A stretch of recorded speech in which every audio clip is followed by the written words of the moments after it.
Alrighty, what is up everybody? I am back with another day of Spyro gaming, and I hope you guys are excited, as I am always.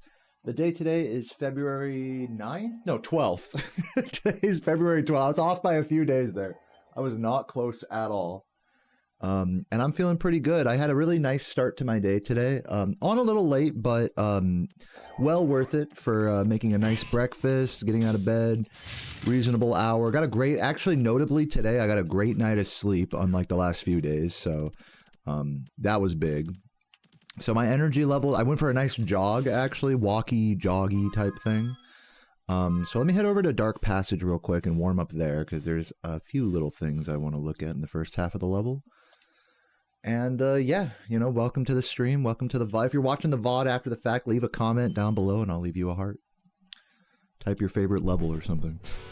What's up, Elucid Arc? Thank you for the good luck. But yeah, feeling notably much better today than yesterday. Like, all that tiredness and hungoverness totally gone. It's a miracle what not drinking for a day will do. But yeah, we're probably going to, oh, also today, you might be able to tell by the YouTube title, today, I plan on, wait, hold on. Save state settings, boom. Start it right here. Is that fucked or is it good? No, it's far enough away. You'll notice the gestures aren't activating yet, so this is a fine save state. Yeah, what was I gonna say? I totally forgot. What's up, Megan? Curtis?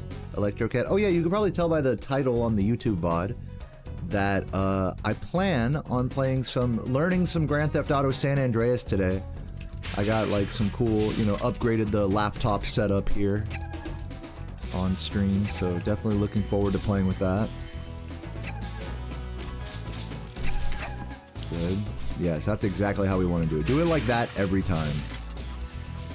Are these guys gonna like... Yeah. I was like, are they stuck or they're gonna actually fuck with the dogs here? A little funky. Almost.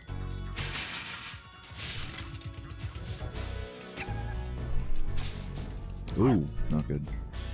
What's up, JC? What's up, Kale, Googer? Good to see you guys. Congrats, I think, Googer, you got a PB recently in a, maybe not Spyro 1, but 2, I want to say. Yeah, you got a Spyro 2 PB. GG's to you for that. Love that.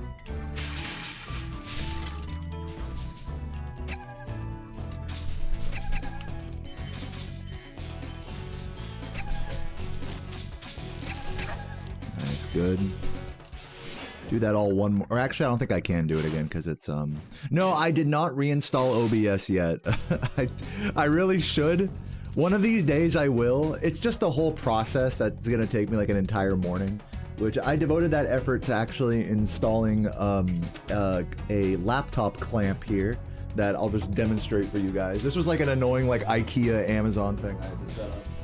So like as you can see, I can put my laptop right here and play, you know, whatever San Andreas and stuff on this while my stream is up here. So that's gonna be the plan for later today. But yeah, I spent an embarrassingly long amount of time this morning setting that up, and yeah, going for a nice walk and all that stuff. So yeah, we are gonna reinstall OBS at some point, but not today. Today is gonna be a another stream restart around the 4-hour mark.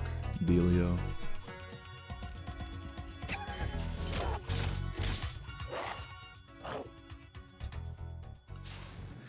You can be doodling out the dragon. Nice. Enjoy the art. Good luck to you. Vane says, good luck on the run. San Andreas sounds like a fun time. Yeah. I'm probably gonna, like, you know, I'm not gonna talk a crazy amount about it until we're into it, but I'm probably just gonna bring up the no major skips world record and start in San Fierro. Because you guys may remember I was actually offline learning that run. This was like months ago, so I actually genuinely forget a lot of the stuff in Los Santos and the first like hour and a half of the run I kind of forget, but rather than starting from scratch again, I'm just going to start from where I left off because it's such a big game.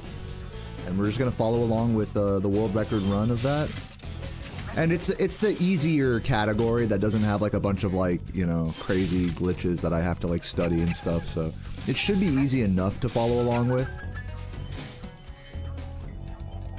But yeah. We'll try to get through San Fierro today.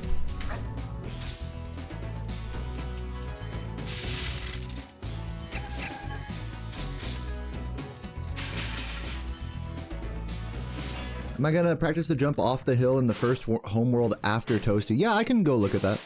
Let me finish up this room first real quick.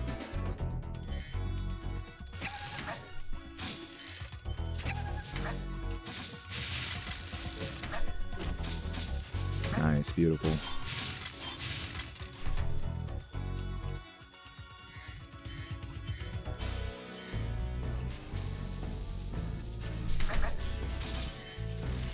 Minor spelling mistake. Career ruined.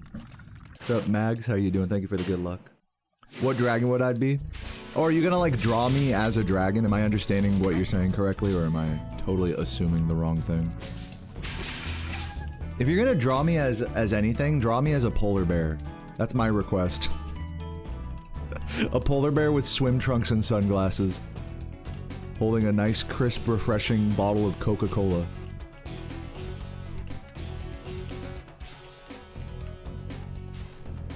I can have more than one fursona. I don't know how it works with furry stuff. So, alright, so do I have to have a dragon fursona? You're not down for the polar bear thing, Electrocat? We're doing the dragon thing? Let me know in the chat. I'm following your lead here. Let's head over to, I've been actually fucking up the wizard proxy in Haunted Towers, so let me do that.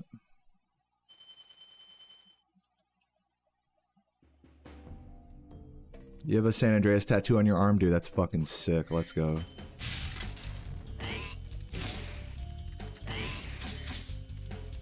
All right, well, do me as Cyprin then. I'll show you the dragon after this trick. Oh my god, damn! Really? Let's try that again. Beagle with 5 gifts, kicking off the day like a fucking legend as always. It is great to see you, Beagle. How you doing today, man? Welcome, welcome. I think that's getting us close to base 600 Twitch subs, which is huge. We're only like, I think 4 subs away from that. So if anyone wants to back up Beagle and get me up to 600 real quick, I will love you forever. Yeah, I'm gonna learn some San Andreas, no major skips, San Fierro today. After Spyro. I got the whole setup working. We tested the setup the other day and I made some slight adjustments to it, so gonna be running that off my laptop post Spyro stream today. Post Spyro run. Oh, and I gotta do the thing there. I guess just refresh the level and then go back. Let's just do that whole spiel again. Actually, I'm not even too worried about it. Let's head over to let me show, first of all, let me show Electrocat the dragon. They're asking me what dragon I want to be drawn as. And the answer to that is very easy. It's the fucking super chill dad bod dragon in this level. Oh god. So we're gonna go over there real quick. I should have just done the level normally, but whatever. It's cool.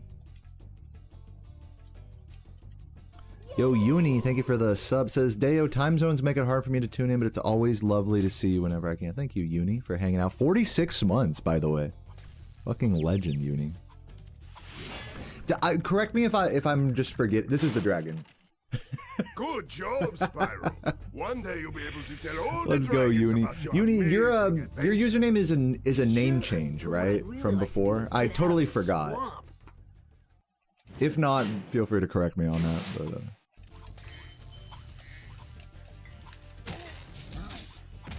you'll have to forgive me for being forgetful. But 46 months, you fucking legend. I love you. It's funnier. Okay, got it. Yeah, see, I figured. Yeah, okay. Great to see you, Uni. Thanks for clarifying. Have I ever wondered why all the dragons in the Spyro universe are such pussies? I haven't wondered that, actually. You started getting stuff you missed today in Ripto's Rage. Oh yeah, Game Dragon, you're keeping us up to date with your casual reignited playthrough. Congrats on 120% reignited yesterday. We're all very proud of you, I want you to know. Good luck on the rest of the 337%.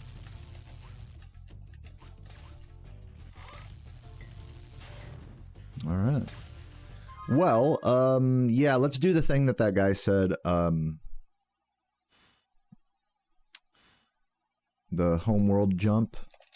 Post-toasty. Posty, if you will. What's up, Wotho? How you doing? Welcome, welcome.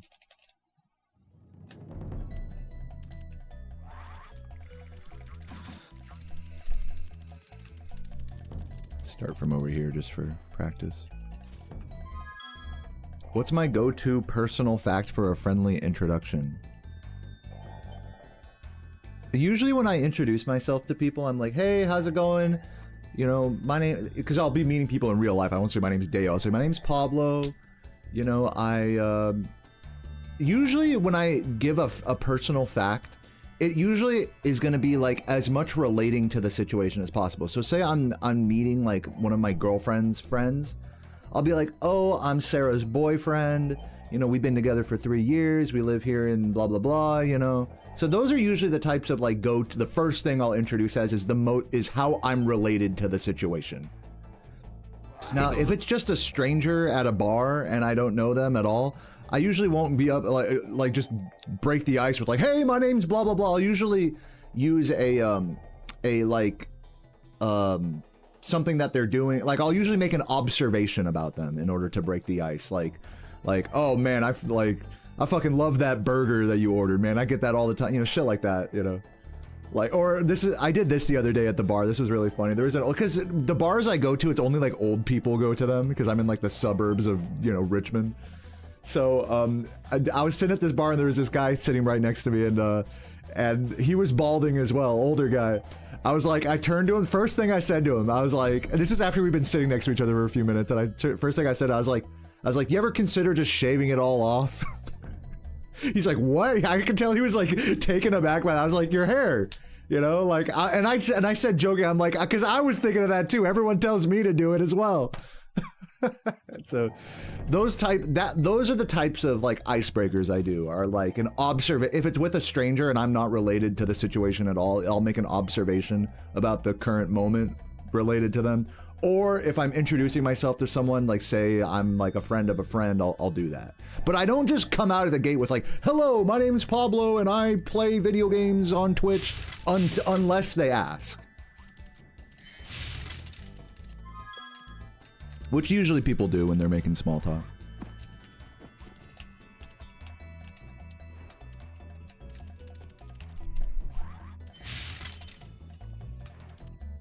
So yeah, that's my small talk, you know, icebreaker strats. Dingle with the 3 months at tier 1. Thank you so much for the 3 months. And Beagle with the 3 gifts as well, getting them up to 8 for today, getting us up to 600 Twitch subs. Guys, thank you so much. We got a special kind of hype train. I think if somebody gifts a sub as well right now, there'll be like a reward. I've never heard of this one, community train. Let me look at this. Oh, it's like you unlock emotes. So we're at level 3. If we hit level 4, we'll get, here, I'll show you guys. If we hit level 4, we get this emote down here. This person going like, ah! So, one more gift from somebody. Beagle, not from Beagle, but from somebody else who's feeling gifty, who wants a yelling gif emote. Feel free to drop a Twitch gift. But guys, thank you so much for the support. Either way, love you.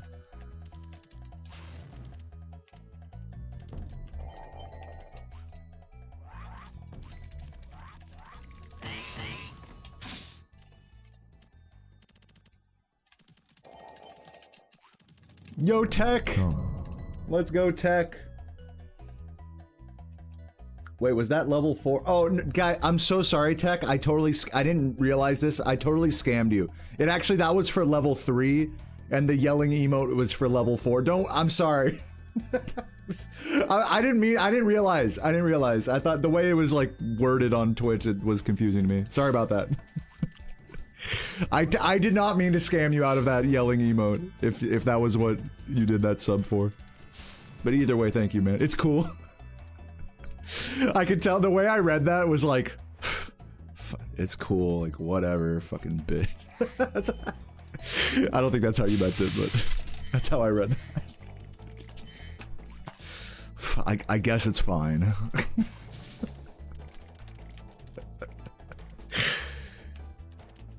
Yeah, unfollows. Makes a Reddit post about how I'm sold out.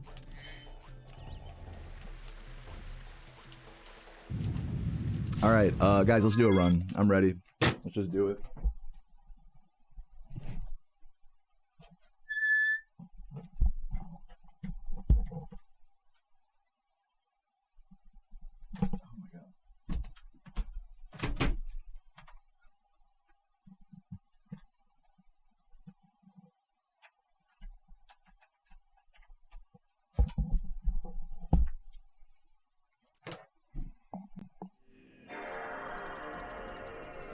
How would you guys like if this was my cam? Just me standing here like this.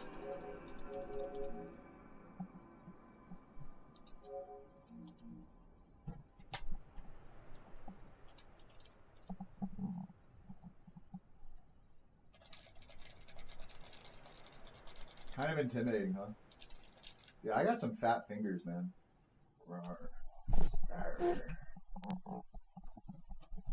Alright.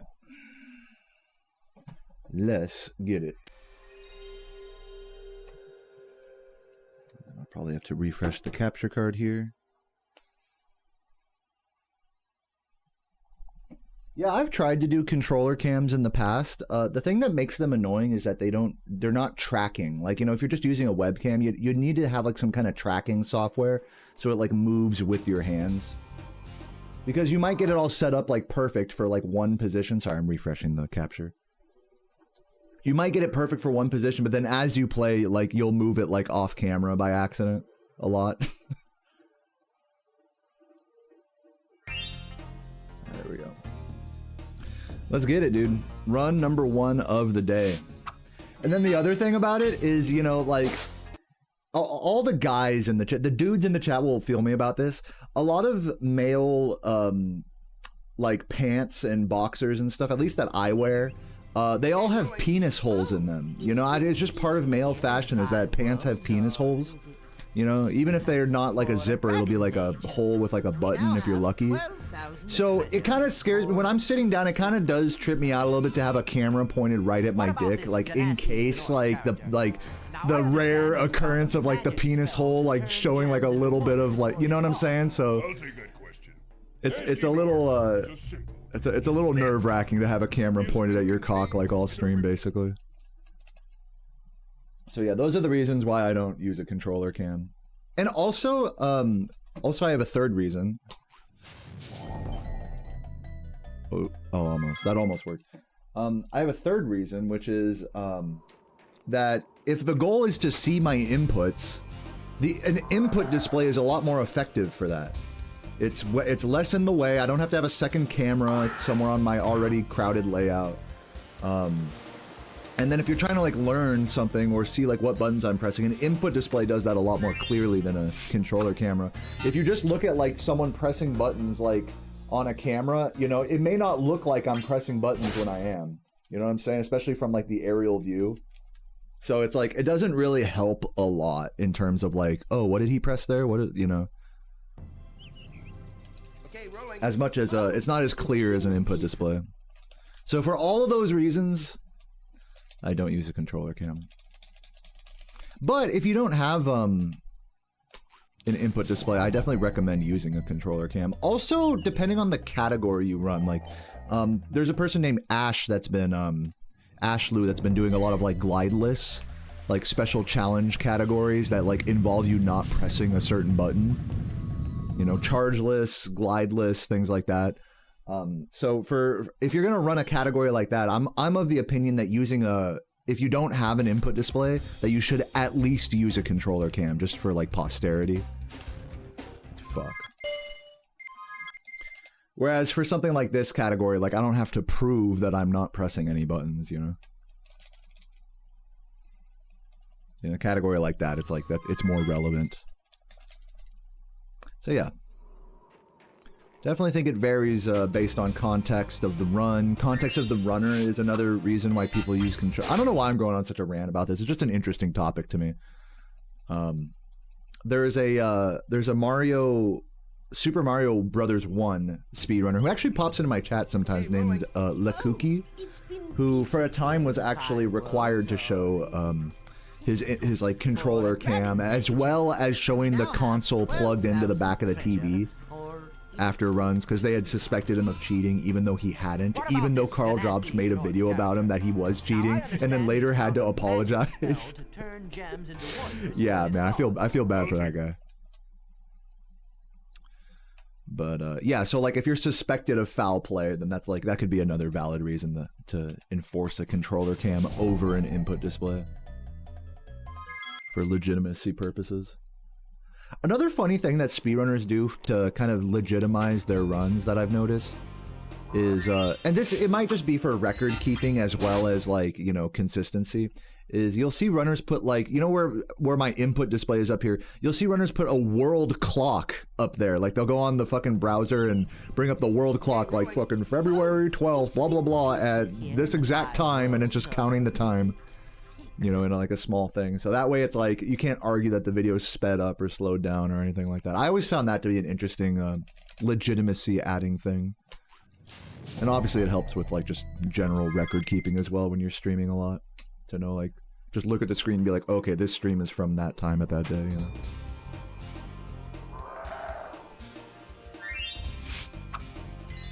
So yeah, there's a lot of reasons why you may or may not want to use a controller cam or input display or either or neither. Okay, rolling.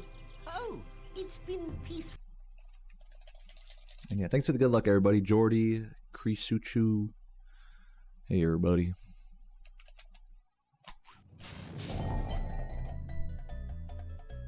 This should work. Oh, didn't quite turn enough there.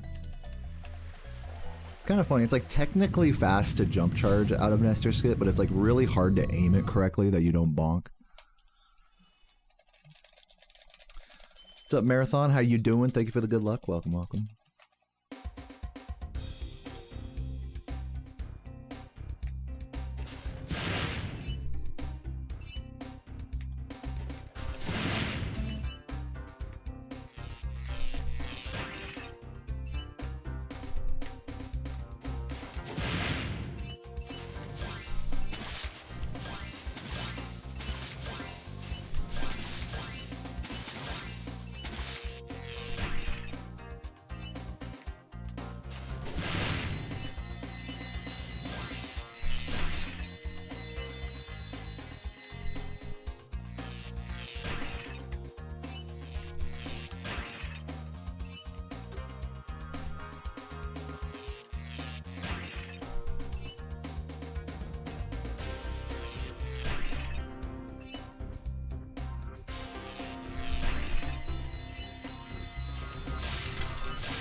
What is a good time for artisans? For people at the top level like myself and Jordy and Saboom, a good time, you know, a generally acceptably good time is sub 11:20.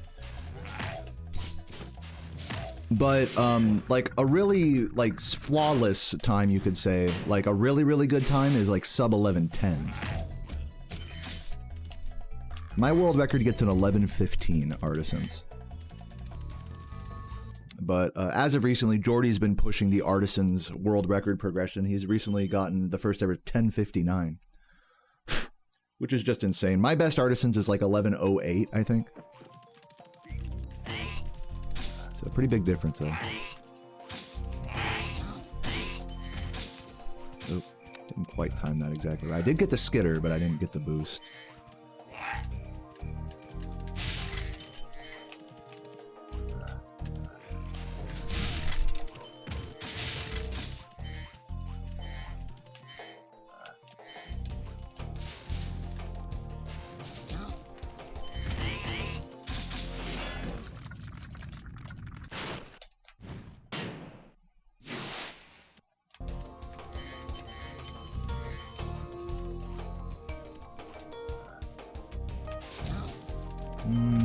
Maybe I should have gone down there. We'll see. I might live to regret this routing in this room.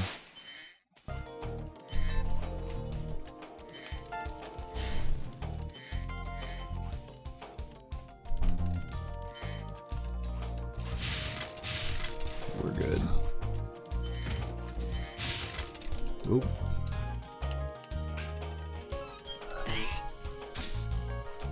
Close.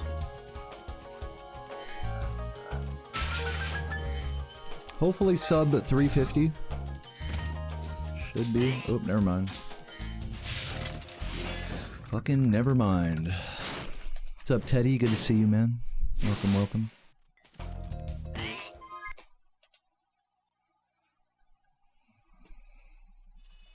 Any drumming lately? What about you? Oh, you play drums? Am I misremembering that? I know Marathon Man plays drums. Any drummers in the chat?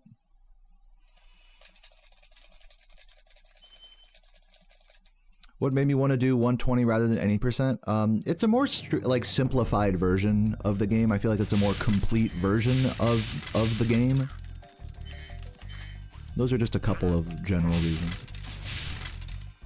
Any percent is kind of confusing at a high level because you're constantly adjusting your route for gems that are either collected or missed. Like you have your general gem route, but then you're adjusting, you know, for gems missed or extra gems received. So there's definitely a little bit more fluidity in the routing of that category. Which some runners love that. But me personally, I actually don't like that. I like for things to be more rigid. That I just like, you know, much more clear routing and execution. Like you either do it right or wrong, you know, in this category.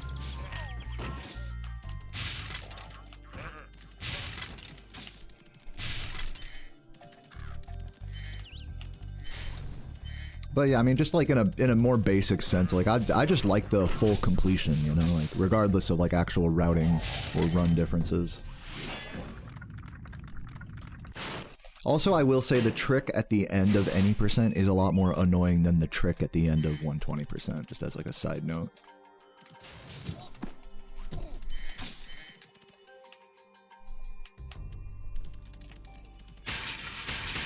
So yeah, there's just a few reasons for you there.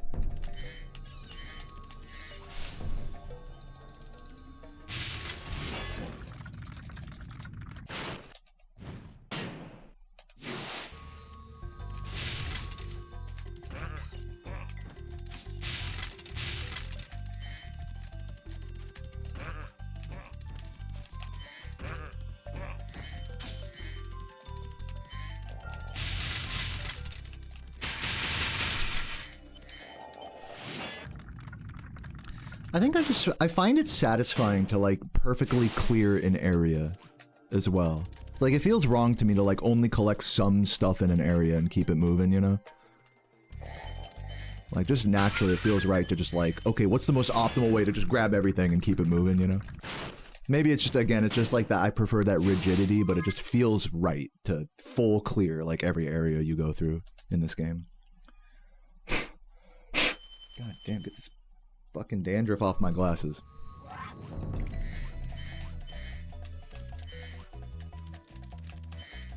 I'm gonna use the towel strat here in a moment.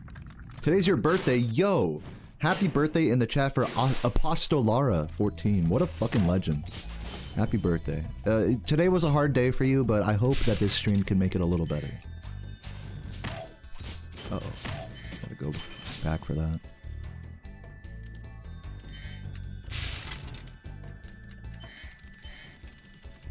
Oh my shit, it's slow.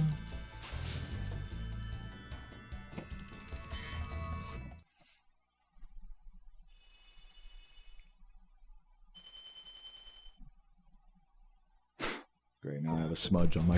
It's like, you cannot win. That is a pretty sloppy Artisans. Hopefully if these next two levels go well, I can still sub 1120.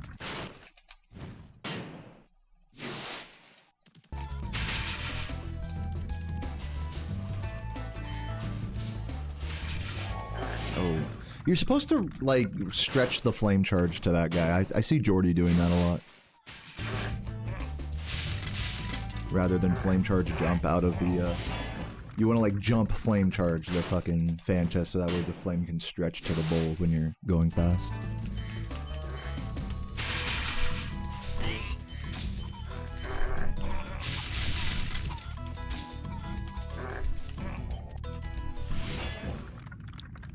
Your 30th is coming up? Nice. Yeah, we're all getting older.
Oh, by the way, shout out to Anonymous for buying a few stickers before stream today. Always love to see an offline merch purchase. Uh-oh. This is bad. Okay, I just... No, come on, that was almost an okay recovery. No, dude. Guys, I don't think I'm getting sub 1120 here. I don't know what it is. I mean, I'm clearly playing perfectly. I think that worked.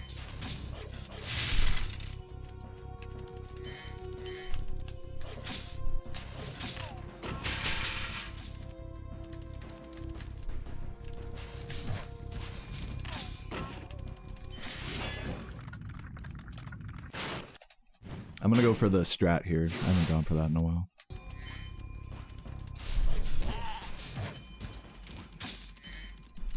No, I fucked up. It's fine, doesn't matter. I'm supposed to do the double kill on those dogs.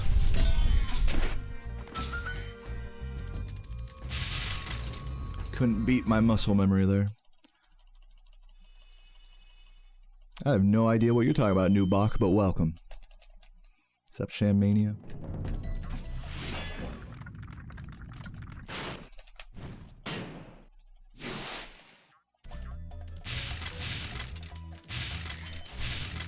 I'm going for it. Nope.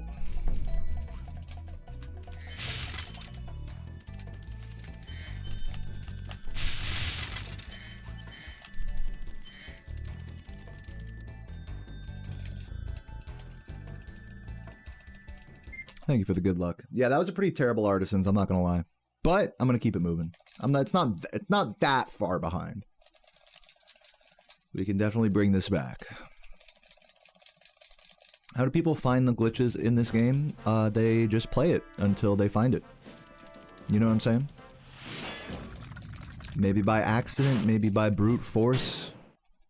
I don't know. If there was an easy answer to that question, then we would have found everything by this point, don't you think?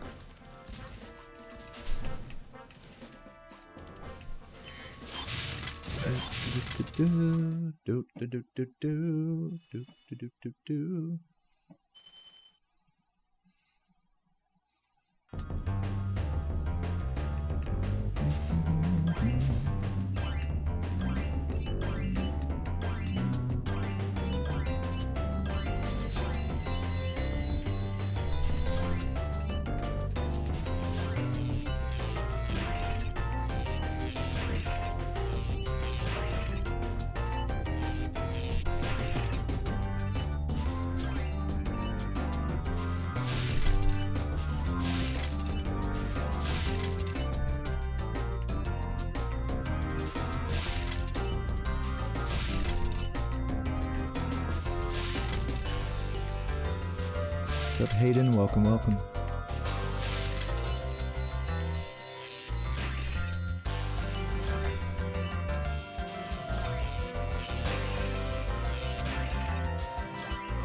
kind of a sloppy last turn there, but not bad overall.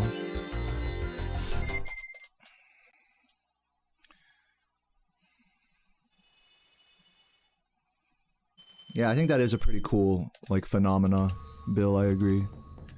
That there's always some new, even if it's not like a whole new trick or a whole new glitch, that, you know, people will find like updated setups and different like reroutes of things to make stuff more consistent. Yeah. That process never ends, no matter how much stuff is found in a game.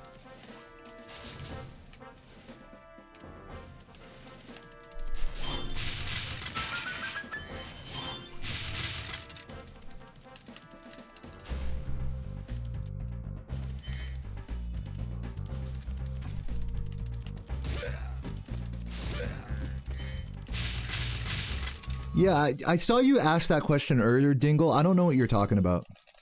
What's up, Lucy Moth? What's my favorite glitch in the game? I don't know, maybe like credit skip, if that counts as a glitch. Or no, actually, I take it back. Non-speedrunning glitch, dragon levitation.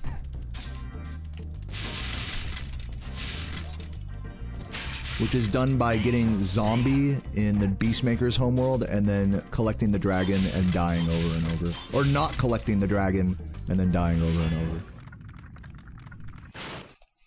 You can just levitate Spyro like super high up into the air.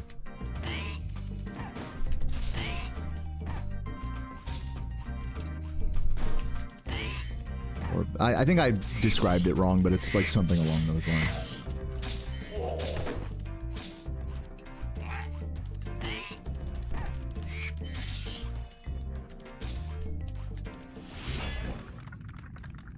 Now's the opportunity to focus. Would it disappoint you if I didn't focus as like 100% Gmod? Let me know in the chat. Like if I fuck up in this level, like, is that okay?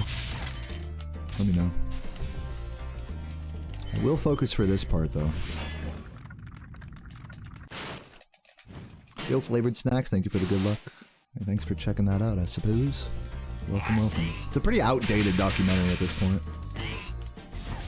But I appreciate it nonetheless. This is not gonna work. I already knew. Okay, here we go. There we go. I've done worse. Okay, be careful. Man, like, it's just like I have to be careful, you know? I cannot YOLO that.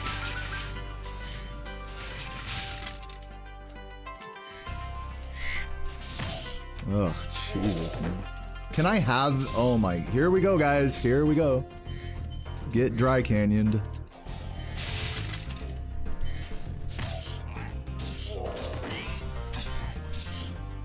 Gmod is so disappointed in me right now. Like, guaranteed. Guaranteed Gmod hates me right now. See if I can get the single jump here to redeem myself. Nope.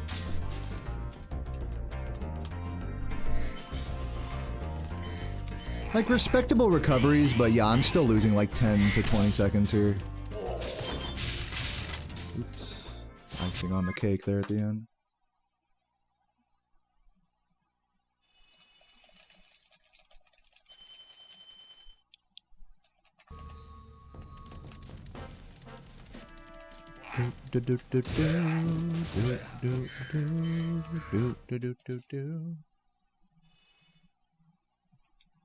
Of course, I only get spam calls when I'm streaming. It's like, it's just like the nature of the universe. Nobody ever calls me when I'm not streaming.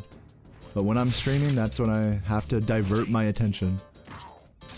To fucking cancel spam calls. That was a slow jump there. What's up, Gajitas? Thank you for the good luck.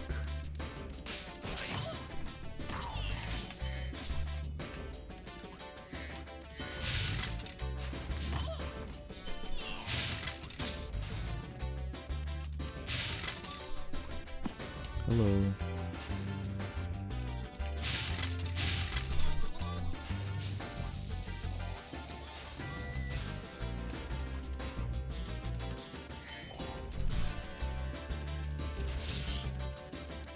What's up, Misha? Welcome, welcome. Jordy Strats. Oh. Okay, I like that. The lines could have been a little bit more optimal there, but I am not complaining about those birds.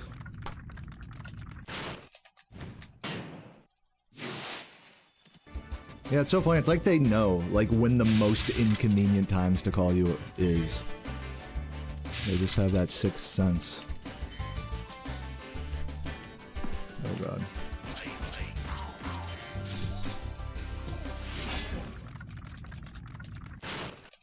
Have I played the new Katamari? Nah, I haven't really played any of the new games. But yeah, I love Katamari. Great series.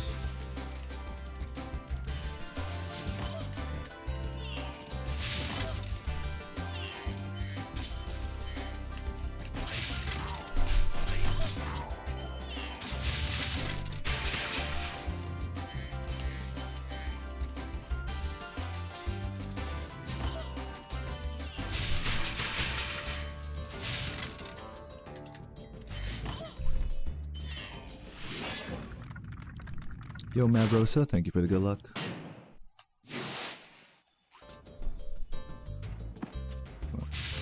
Hello, dude. Can this camera work with me? I jumped down there like too optimally and got punished for it. Pretty cool. What's up, Len? Thank you for the good luck.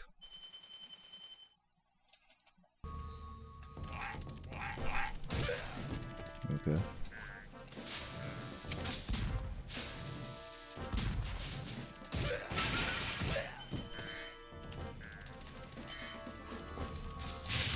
Hello, dude. Anytime now. You got it for Christmas? Nice. Welcome, Pixella. It's good to see you. And Poopy Pants. Good to see you both. Stop you.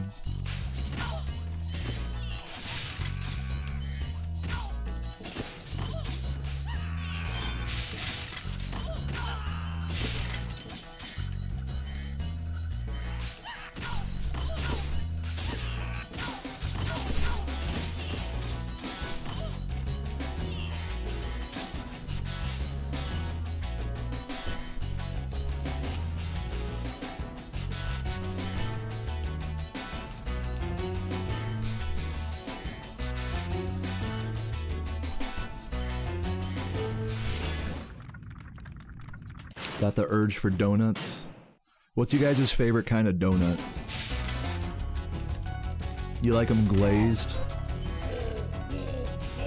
Goth, maybe? Jelly, you got like jelly filled? I fuck with a jelly filled. If I'm gonna have any filling on a donut, probably jelly is the play. I don't fuck with custard filled, it's too rich for me.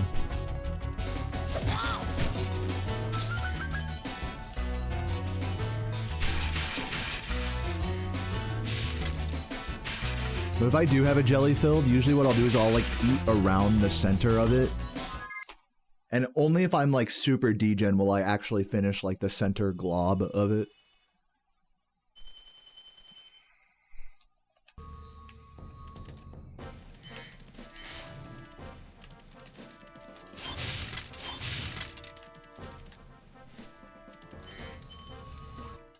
Yeah, old fashions used to be my favorite. Or what are they called? Crullers or whatever?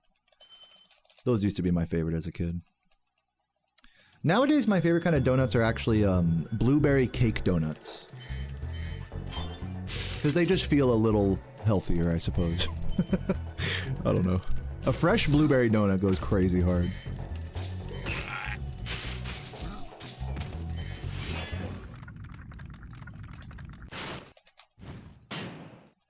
Yeah, healthier. The healthy option.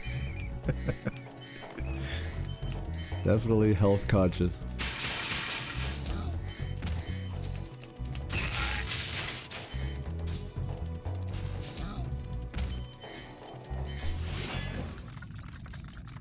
Yo, Composer, thank you for the G. How you doing?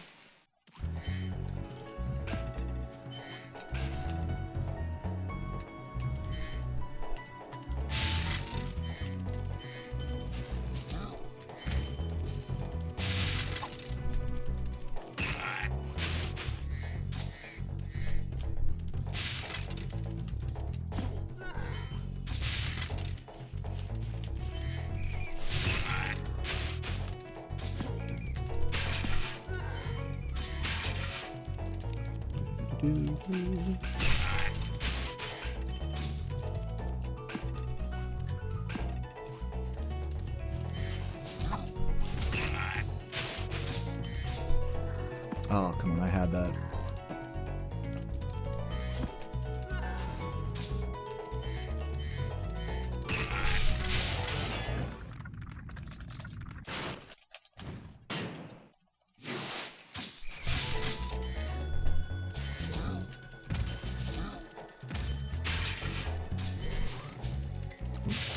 Sloppy on that. Nice flame. Most optimal ice cream is Neapolitan. I think there's a good argument to be made that the least optimal ice cream is Neapolitan. Because if you like the strawberry or chocolate flavors of Neapolitan, then you know that chocolate and or strawberry is literally just vanilla with added flavorings. And once you realize that, it kind of ruins Neapolitan. Oh god.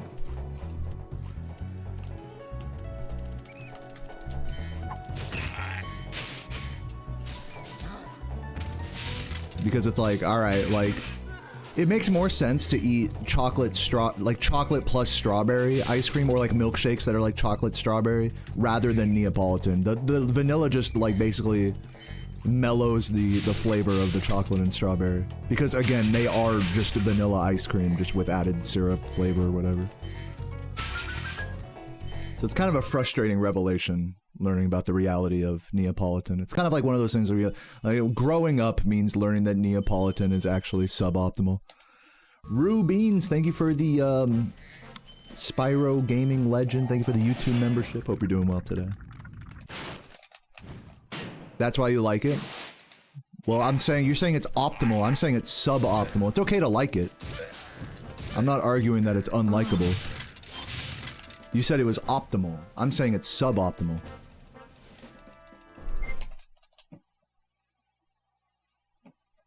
Macy, thank you for the 18 months. Appreciate it. Meow.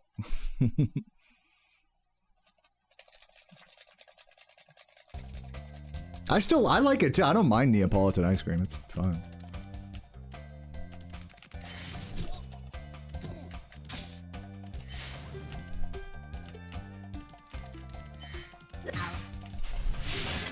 Yeah, when it comes to sweet stuff, like what does optimal mean? I think Megan's like really trying to get to the core of this. Like here's another weird example of like optimal but grosser.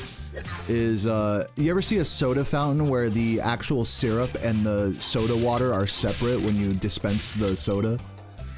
And you ever see like videos of people being like, oh, I don't want watered down soda, so they like just tilt their cup so it doesn't get the soda water but all syrup, and then all the comments are like, that is fucking disgusting. Technically, that is a more optimal, like, concentrated thing, you know?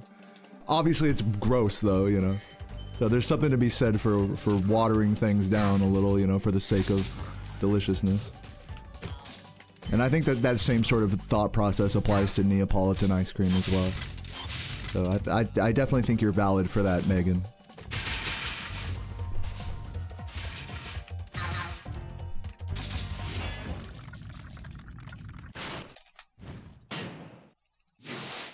Yeah, you're excited for the GTA, Just Grow? Welcome, welcome. We're gonna learn San Fierro today. No major glitches. Which means a lot of swimming. We're gonna do a lot of swimming.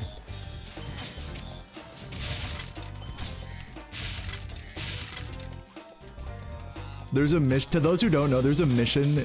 I'll talk to you guys more about it later, actually. I'm gonna focus on the run right now. We can talk more San Andreas once that time comes around.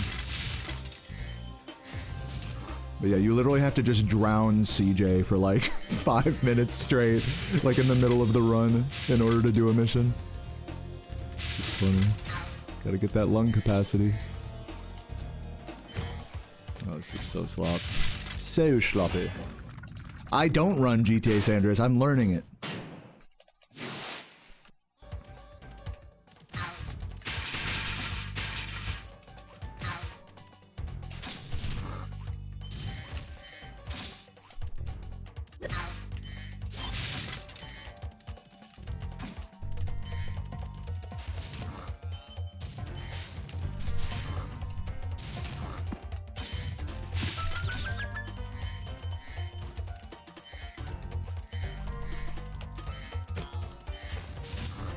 So yeah, maybe one day in the next like month or two, maybe I'll try an actual run of that game, should I be dedicated to the learning.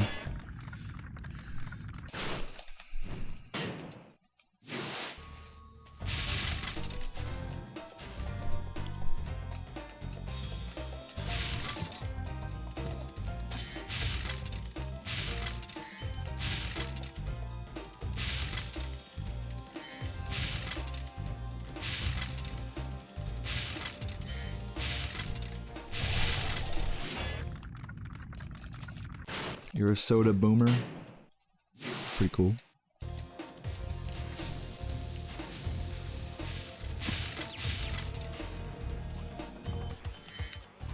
This old-fashioned diner makes Coca-Cola the old-fashioned way. Fucking Facebook slop.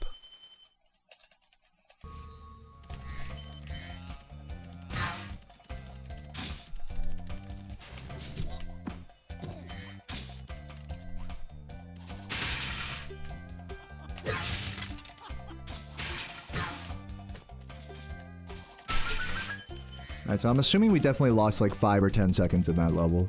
I have not looked at the splits yet. Yeah. So, if we can keep it even here, then we can get back to green after Wizard Peak.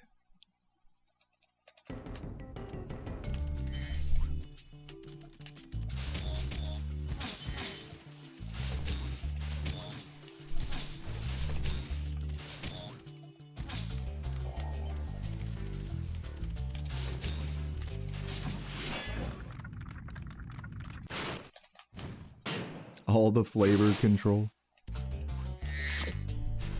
I'm not like that crazy about soda. You know what? Actually, I bought a that's kind of a lie. I'm like a Coke Zero addict. Me and Sarah both. We just fucking. I get the mini cans of Coke Zero and keep them towards the back of the fridge on the top shelf, so that way they get like super fucking cold.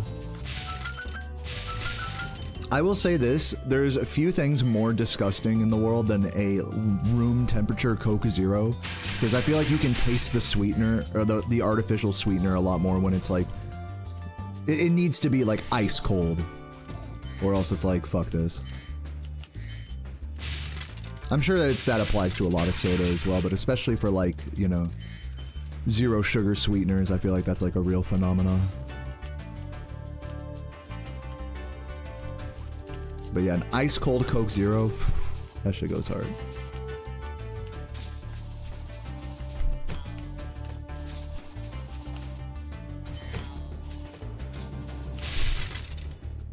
I almost glided there.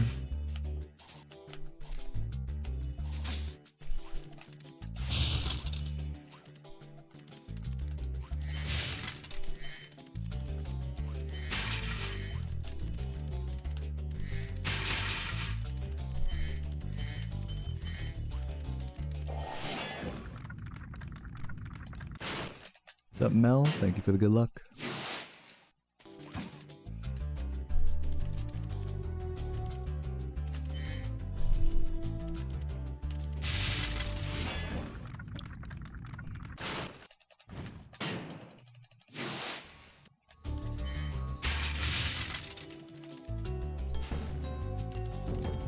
Yeah, San Pellegrino goes really hard. Like the San Pellegrino lemonade, in my opinion, or like whatever, like limeade, lemonade.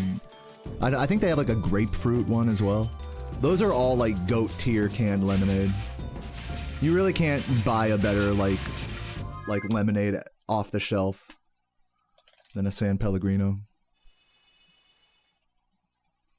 They're so sour and tart, you know? That's what I like about them. They're not too sweet. They're super fucking sour.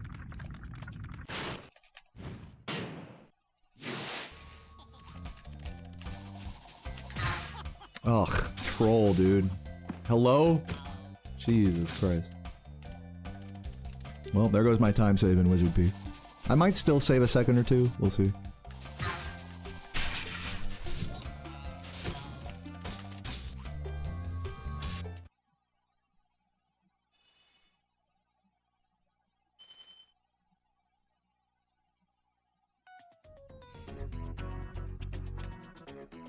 Yeah, we have a soda stream. They're cool.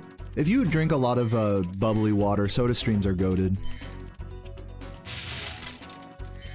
Or if you have like your own, I guess, your own separate like soda syrup mix, you can like do it all yourself, I suppose. I'm not that hardcore. Thank you for the good luck, NG. Oh my god, hello. It's the slop king has arrived. It's me.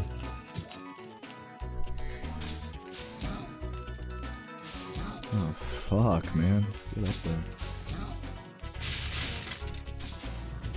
Hello? Dude. Fuck, man. I doubt this is even gonna be the correct wizard here. Nope, it's not. Fucked up. I'm fucking up this level terribly. We're gonna be like probably... I should have saved time here. I'm probably gonna be like 30 seconds behind leaving this level. Or something stupid like that.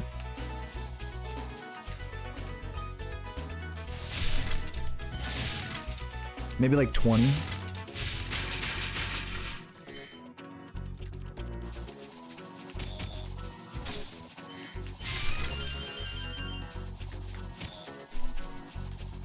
Definitely there's a good argument to be made in my chat that I should reset at this point, but I am going to take it to the end of this level before making that call. And inevitably I'm going to be like, eh, let's try to make it work. You know, like a fucking doofus.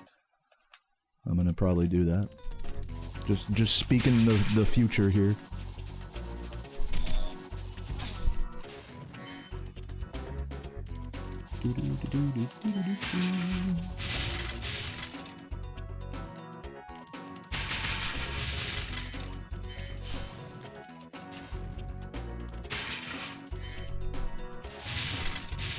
Like a weird ass jump.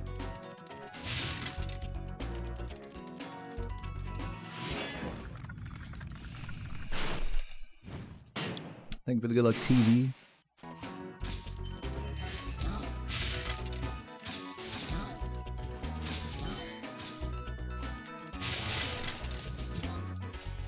Oop, I just jump charge.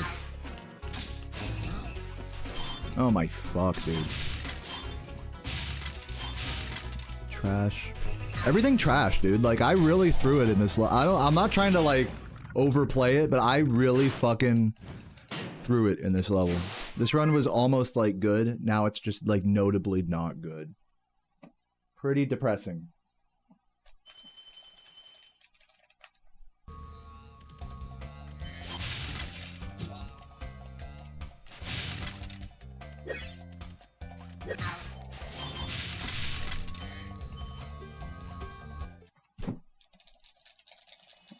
So I guess the question is, do I want to reset and try to grind for like world record paces today or no? I'm still kind of like on the fence about whether I want to be like Mr. World Record today or not. I'm definitely quite settled into like the no reset approach right now. But then again, that's like kind of my natural state of being, is to try to no reset. I have been trying to be more reset-y lately. So I think if there's another big time loss in this run, even if it's in like the late game, Beastmakers, whatever, I think I'll be willing to reset then. Right now, this run has no chance of getting world record, but it can still 121, so I'm just going to continue for that. Yeah. But I think if there's another really major, like 20+ second time loss, then I think I'll reset for that. Even if it is in the late game. We'll see if I stay true to that attitude.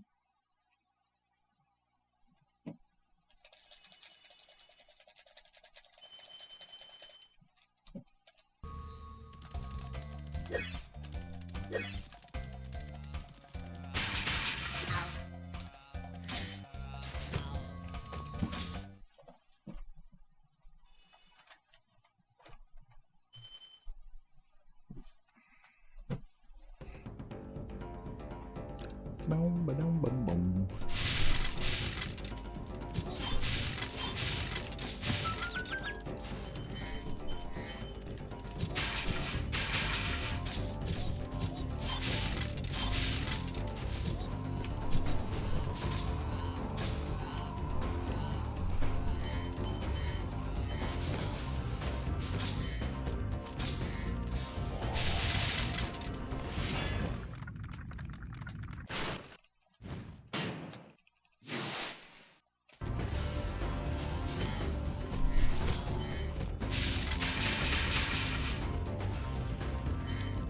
Your girlfriend wants to know why I'm shirtless. You don't have to lie. I know you're just sitting in your room by yourself. There is no girlfriend.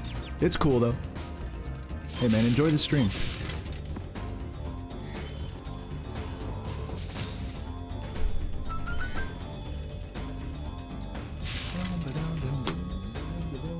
Saving a couple seconds? Okay, not bad, not bad.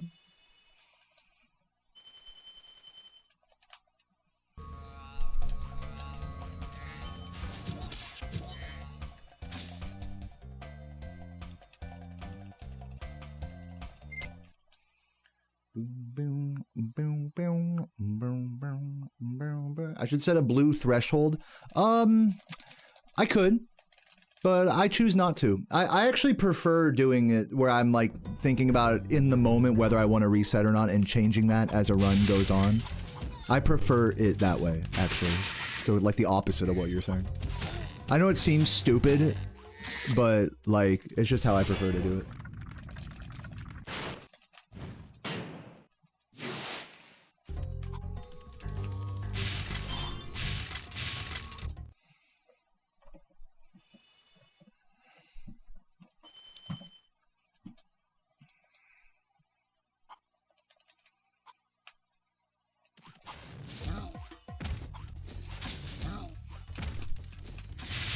Oh yeah, I was too far right there. There might still be a chance at God Cycle, though it is unlikely.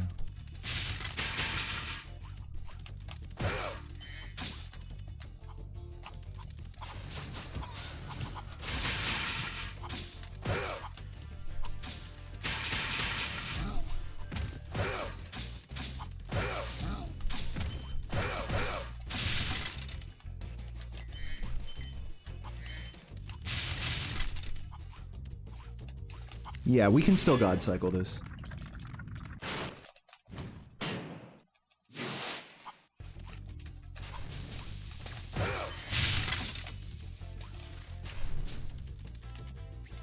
Gotta go for the single jump rocket here, though.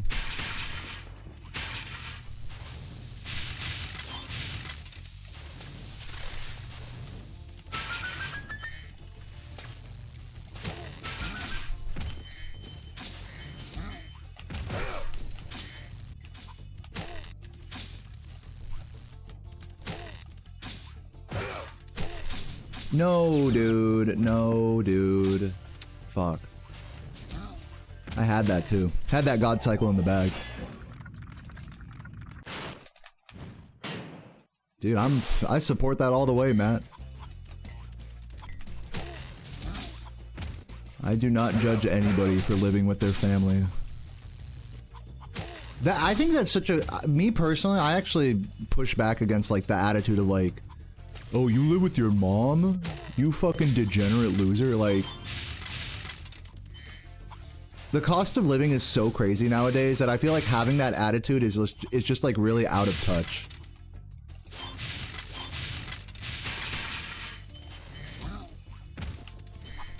Just my opinion.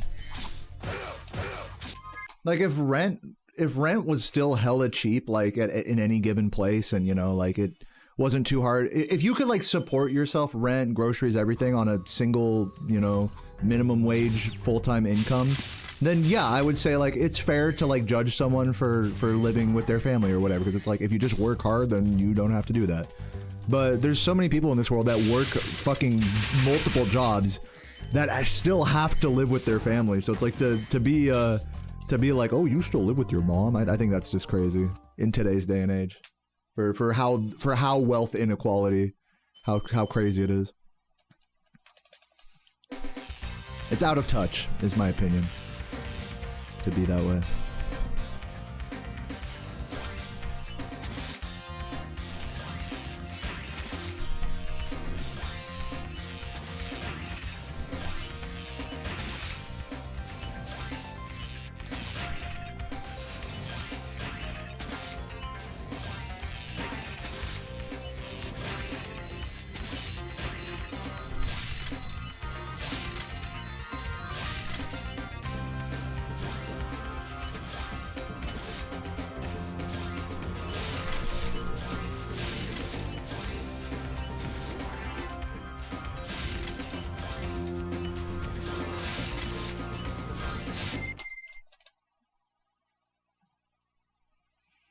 Yeah, hey, good point, Wolfie. It's not just like, you know, the classic kid lives with their parents because they can't afford anything else. A lot of times it's the opposite. Where it's like the parents maybe get fucked out of their retirement of their job of like, you know, however many dozens of years. You know, companies just fuck them over, anti-unions and all this, you know. And then, you know, before they know it, it's like they have to rely on the income of their own kid. So it's like the same thing goes both ways of like, it's like, imagine like, you know, if you're a parent and you have to rely on your kid, it's like, it's probably a similar feeling of like, oh, you have to, you know, you have to mooch off your own kid. Maybe some parents are completely unabashed about it, but it's like, it's the same point, you know, it's like, living with your family is no like mark of failure or anything. If anything, I think it's admirable if you can maintain. I think it's, if anything, it's more of a mark of like, it's a beautiful thing that you have such a relationship with your family that you can stand to live with them and support them. Like that's actually a beautiful thing. Even if, you know, maybe you disagree with them at times, you know, butt heads. I mean, maybe at times you wished you were living by yourself. Like the fact that you can like tolerate that environment and make it work just shows how much you love your family. Which I'm sure is a concept lost on the people that are like, well, you live with your mom? Fucking loser. It's like, think of how those people's like relationships with their family are, you know?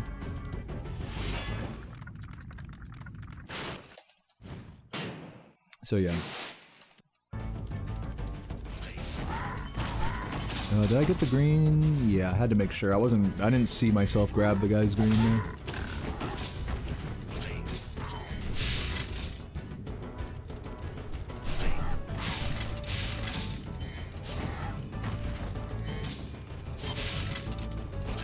Now, with all that said, like, looking at it, playing devil's advocate here and looking at the other side of the coin, if you live with your family and you don't bring in any income at all, you know, like, it's tough to justify, you know? It's tough to be like, oh, well, this is my condition, this is that, and whatever. It's like, it's tough just existing in our world without any income at all. I'm not here to judge anyone for that. I know everyone's got their own, you know, some people are disabled. There's always, whenever I talk about this, there's always someone that comes in the chat that's like, well, actually, I'm disabled. So it's like, you know, it's like I can't speak for everyone in this regard, but I will say, like, playing devil's advocate, it can be easy to fall into a life of stagnation when you're fully supported by the people around you. And I'll just leave it at that. You know, I don't want to judge anyone for that or make any, you know, swipe anyone with like a big brush there. But, you know, there is something to be said for like just, you know, not having any support and so being forced to, you know, make it on your own, you know. It's like, I think, if anything, I think Americans really idolize that lifestyle. Even though it's a very hard and difficult and at times very fucked up lifestyle, I think a lot of Americans idolize like the self-sufficient, you know, grinder that just has like 3 jobs and like fucking lives out of their car or whatever, you know. And it's just like, the truth is very few people are built for that, you know. And our economy like fucking like almost forces people into such lifestyles, especially if you don't have a good relationship with your family or your family doesn't have many resources or whatever. So it's like taking a shitty situation and being like, this is the standard that people should be living by. This is like what being a real American is. It's like, it's just fucked up, you know? Like there's no, it's like the classic, like, you know, like comparing to someone and trying to make your life seem harder than theirs. You know, it's like the classic, like, why do we idolize that? It's like, oh, I work 12 hours at the ball crushing factory. It's like, why is that a mark of pride?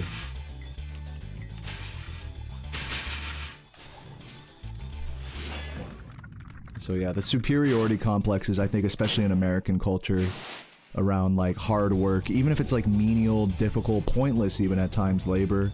It's just the fact that you're there, you know, fucking grinding for hours and hours and hours a day. You know, so don't tell me how to feel because I'm fucking, you know, I'm a badass for that. It's like it's just so back-ass words to me. And conversely, like shitting on someone that has a support network that doesn't have to fucking, like in my, I would consider myself like a total recipient of like a very chill lifestyle and a very supportive network of, you know, family and girlfriend and everyone. Like we all help each other out. Like what is the shame in that? I help them out, they help me out, you know? No one's mooching off anyone, but we all help each other. And that's sort of like, you know, people would like call that like a communist, you know? It's like literally like my family house is like a, you could say it's like a commune, you know? It's just funny how backwards like it is in America that it's like it's considered a point of pride that you don't help the people close to you, you know? It's just very fucked up. And vice versa, that you don't take help from anyone, you know? Especially.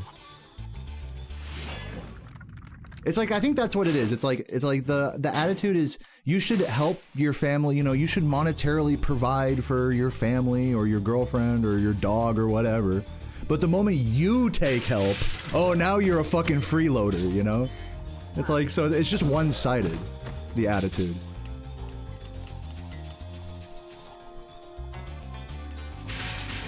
So it just doesn't make any sense at all, in my opinion.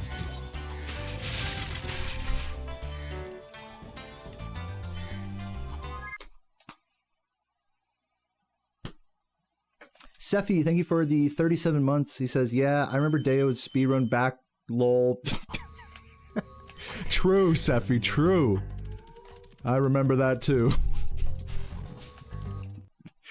Fucking shit broke my brain.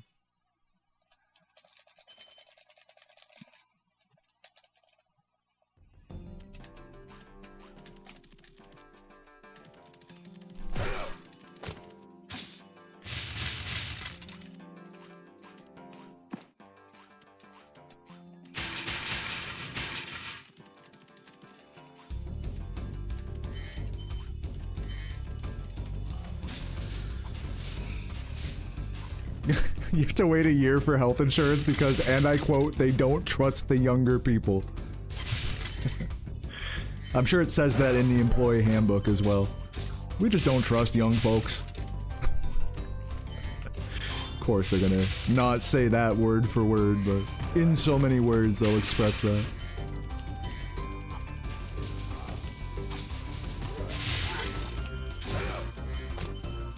In the legal writing, and then like when you actually talk to your manager in person, they'll just tell you like, wow, fuck you, you know, we don't, you only been working here 6 months and you want a raise, and then it turns into like, well fuck, I've been here 15 years and I barely make $1 more than you. That's literally how it is. I remember when I worked at Guitar Center, that's literally how it was. There were motherfuckers that had worked there for a decade plus that made the same money that I did as like a brand new fucking hire. So how could you not be bitter, you know? Like, it's understandable.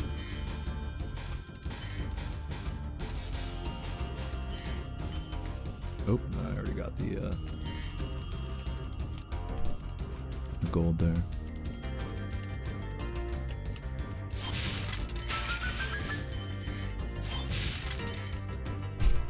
Some good breaky. Let me guess, you're his alt?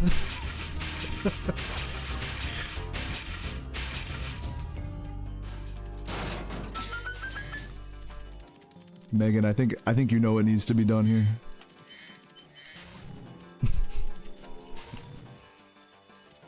Dude, and by the way, side note, like on the topic of me banning people, if you really are like a day one and you got banned because you were annoying me at some point during a run, feel free to reach out to me on Discord. I'm not like above unbanning people. But if you come to my chat and complain on an alt, you're not really doing yourself any favors, unfortunately.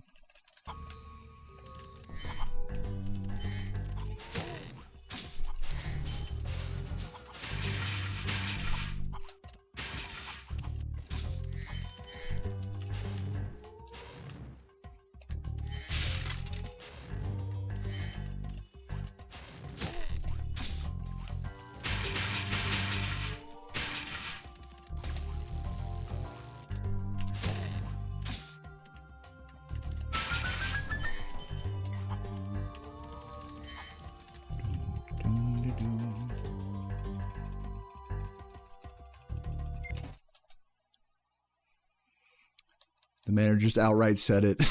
Yeah, man. Workforce is just fucked up in these days and age, man.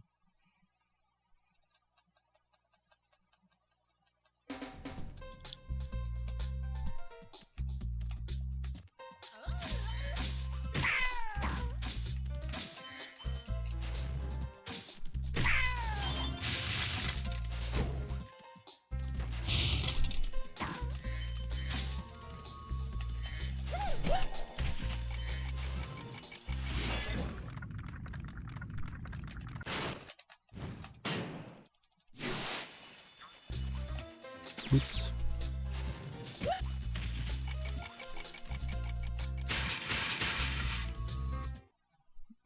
Peace out, good breaky. Thanks for hanging. Is Robert banned? I think, maybe. I think Robert's banned. Maybe not, I don't remember.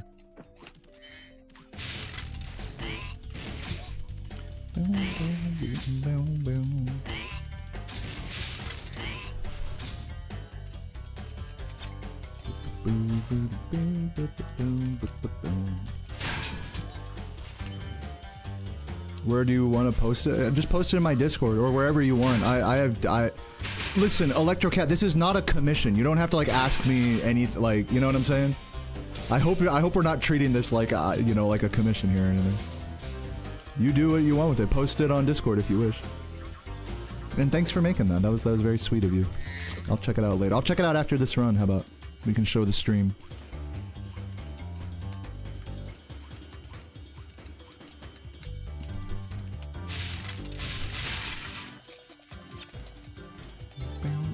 Man, did I ever make a new Discord link? I don't think so. I think the current one still works though.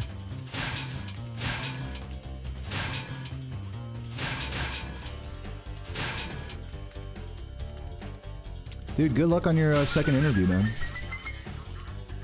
You got this.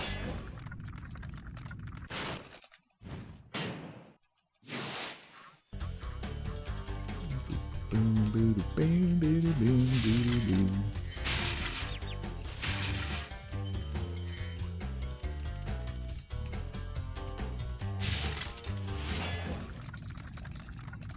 Sweet. Yeah, remind me after this run, Electro, and I'll check it out.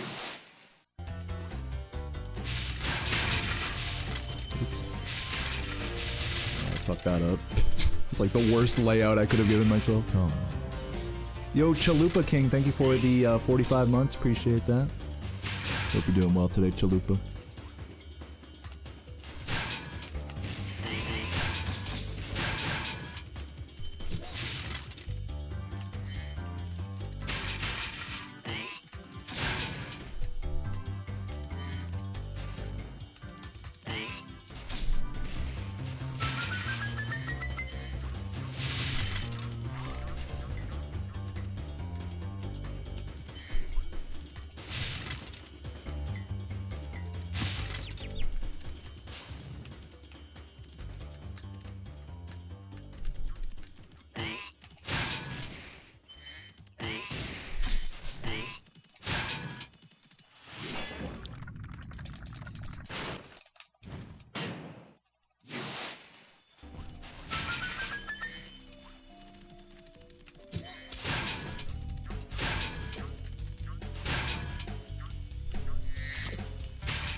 What's up, Michael Pritchard? How you doing today, bud? Excuse me. What's up, Ryan Evans? How you doing?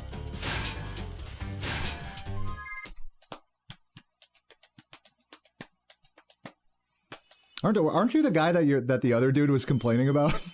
Or maybe that was a different Ryan. The saga continues.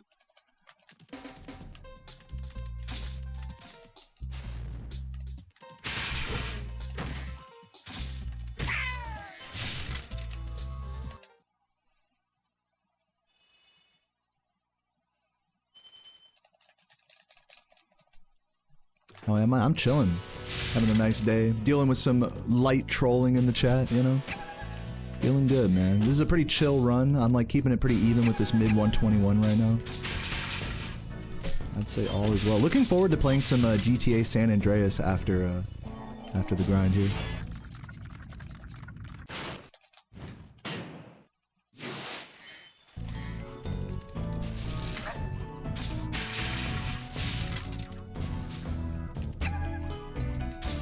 Oh, I forgot to do the strat. But that's okay. We can do the strat here.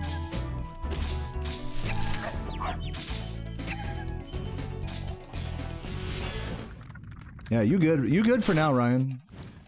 I would say don't dwell on the whole, like, oh, I was banned, or my friend this or that. I would say let's just move on from that, and it's all good. Let bygones be bygones. Otherwise, you know, trouble will be brewing. If you ask for trouble, it shall come. But it's good to see you, man. Hope you're having a good day.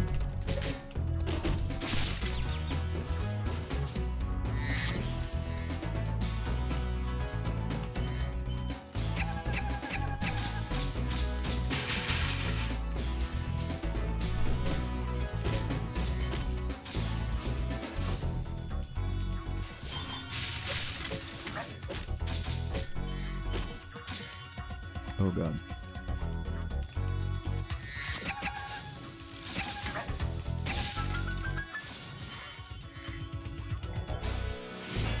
Oh, for show, for show. The dog scared you? Yeah, I hear that.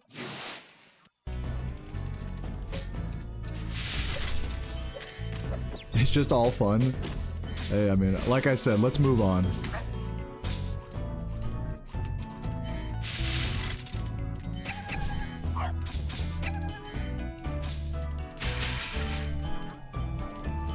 Are there 120% runs, no sparks? Yeah, I've done that actually. I used to have the record in that, but not anymore. F your feelings of the past? Definitely not what I'm saying. I'm saying it's not really helpful if we discuss, like, why people are getting banned and unbanned. Like, if you want to figure stuff out like that, like I said, please DM me.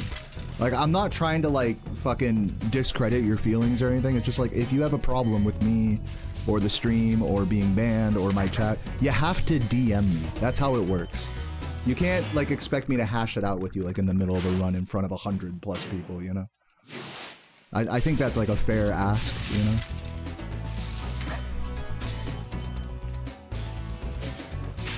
So yeah, so as I said, let's just move on, you know? It's like, why do we gotta sit here and dwell on this? It's stupid.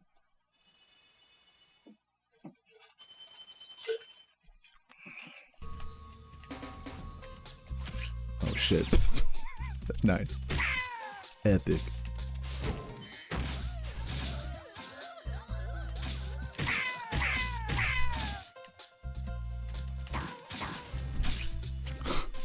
I love being sparkless here. Shit, dude. This is gonna be some big time loss. I should actually, I have one life.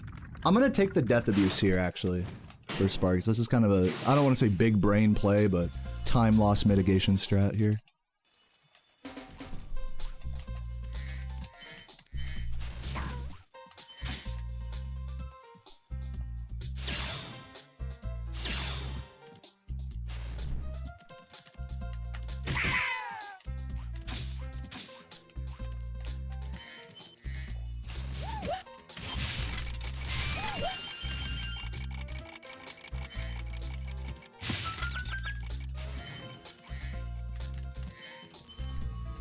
Yeah, neutral brain play, exactly.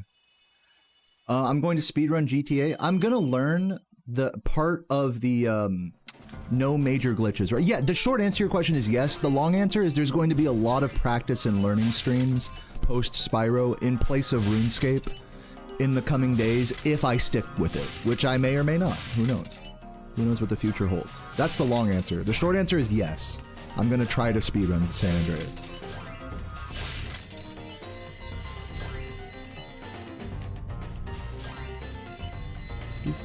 Post Spyro Ground. I'm definitely not gonna put down like playing Spyro 1 to do that. I'm gonna do it like post Spyro Ground. Yeah.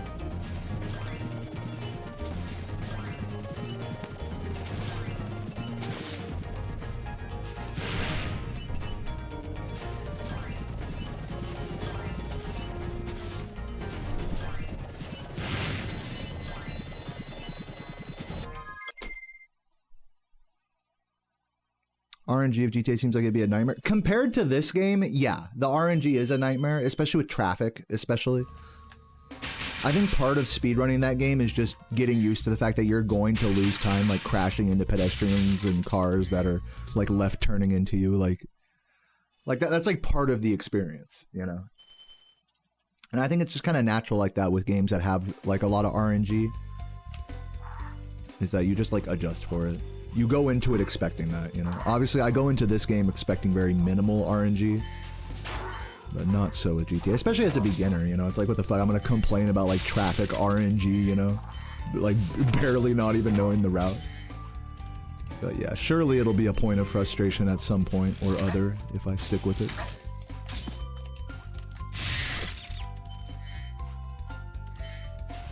Close. Yeah, just slow there.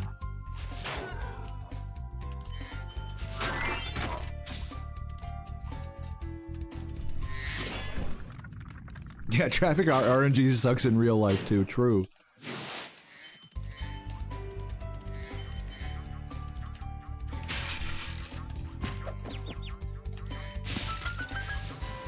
Yeah, GTA seems like one of those games, like, you know, keep in mind, I don't speedrun, I've just watched a lot of runs of it. It seems like the sort of game where it's less about, like, the traffic RNG fucking you over, and more like, oh, you accidentally fucked up a little part of a mission, like, you know, you're struggling to headshot some enemies, and now they just melted your entire health bar, and now you're dead, and now you're losing, like, a minute and a half to reset that.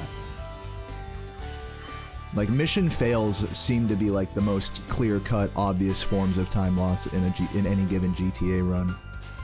Which, you know, when you're trying to go through them quickly, you know, is a challenge not to fucking die doing. So to me, that seems like a more frustrating aspect of time loss than actual, like, RNG factors. But that's just my assumption. I don't speedrun the games, really, yet. So what do I know? I don't know.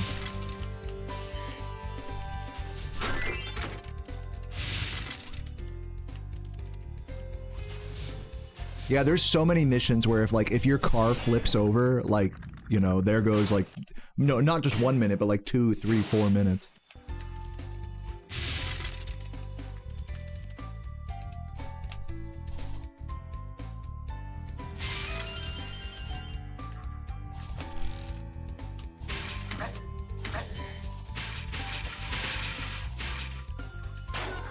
Ugh, close.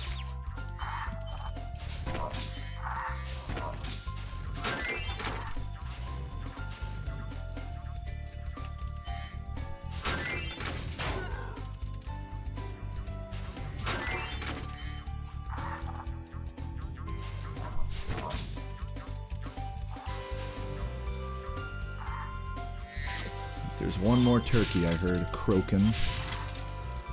And of course he's way over here. He's, of course they're always in the worst possible. So if you don't grab all of the turkeys at once, like, I have never seen it where like a recovery like that works, where if you fucking just grab a few of the turkeys and like save some for later, where they're not in the most inconvenient spot to the point where it's like you might as well just grab them all initially. I've never seen that like attempt, like that type of recovery work out. Like, in theory, that type of recovery would be ideal, but it just never works out that way. The turkeys fucking suck.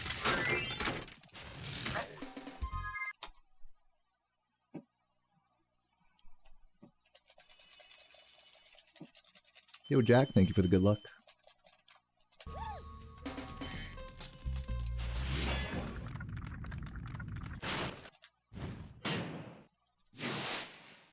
You're gonna get a beer. Cheers, Hollow Sleep. Enjoy.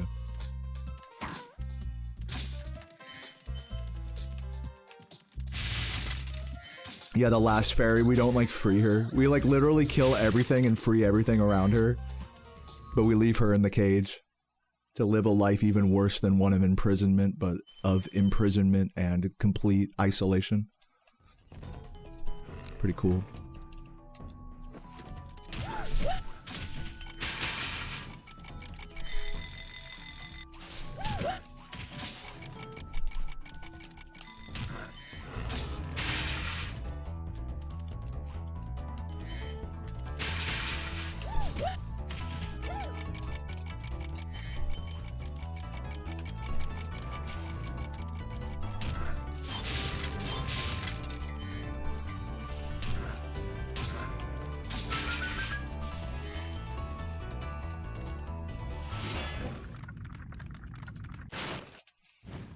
Yeah, I am a monster, true.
Saving some time there on that jock. It looks like we can still 121 this run, even with that terrible lofty.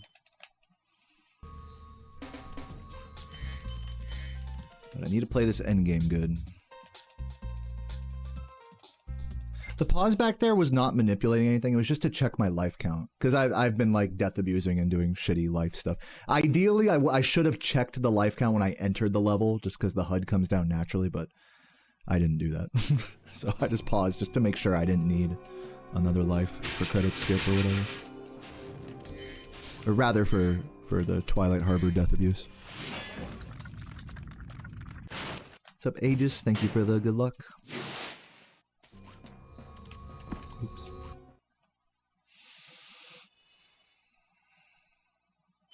Gotta go back to working on a semi. I have to check in after GTA.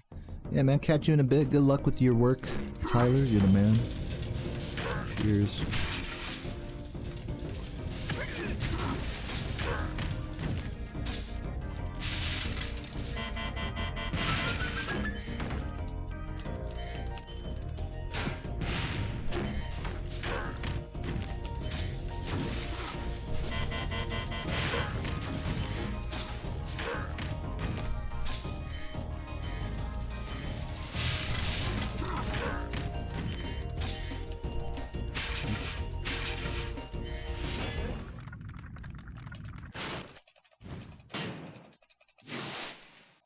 Don't make two bad bitches fight each other. You're talking about reignited versus the original. People are always going to compare them, you know? And I've said the same thing as you in the past, Megan, where it's like, they're just so different, like, you can't really compare. But people are going to do it anyways, you know? Just the nature of remakes and stuff. So I say let people make their non-sequitur comparisons.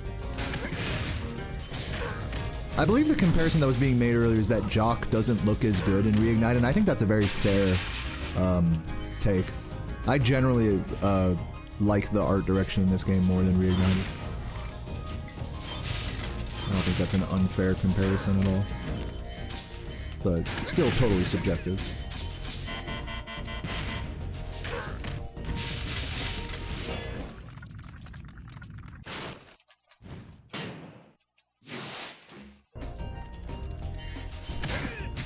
So hard to do that.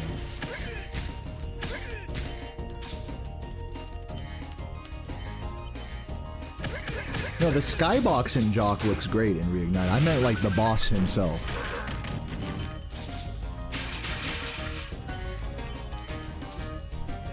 No, I agree. So Jock's skybox in Reignited looks really good. It's one of the better skyboxes.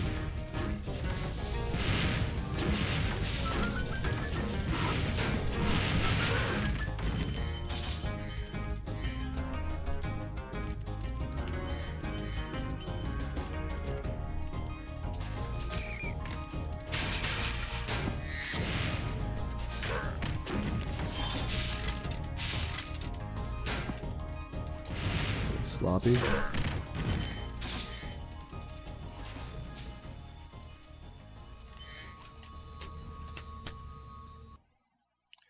Do I have aspirations of ever having kids or being a homeowner? No to the first thing, yes to the second thing, but only through inheritance. I don't really have an aspiration to purchase property on my own. I'd rather keep that money in savings and invested. Which you can consider, like, you know, buying a home as an investment. You know, that's a whole nother discussion. So another way of saying that is I'm not interested in real estate investing at the moment. But I am interested in inheriting my family's old house, you know, after my parents pass away, God forbid. Alongside my sister. We actually we're blessed enough to have 2 houses. So, there you go. So it really kind of changes the perspective for me when it comes to, like, working towards buying a home or something like that. It's like, I'm fine just paying rent here with Sarah and just, like, living, like, doing our own thing, so I don't have to be thinking about these houses, these family houses and stuff, beyond just maybe occasionally helping my family out, like, financially with, you know, emergencies that pop up with, you know, nearly century-old places, which are gonna happen, you know. So it's like, I'm taking advantage of this time in my life to be away from those houses, because I know, like, I've spent the first 20-plus years of my life there, and I'm gonna spend, like, my later years at those houses as well. So my whole outlook on housing and all that is very much like, I'm happy, even if renting is, like, literally burning money from an investment perspective. I'm happy doing it given the context of how housing is gonna look for me throughout my life.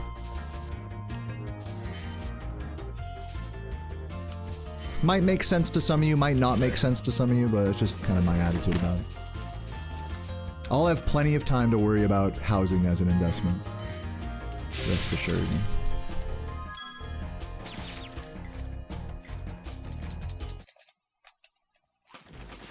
My average down on I'm not checking the Bitcoin thing. So as far as I understand, so far I've lost about $1,000 on Bitcoin.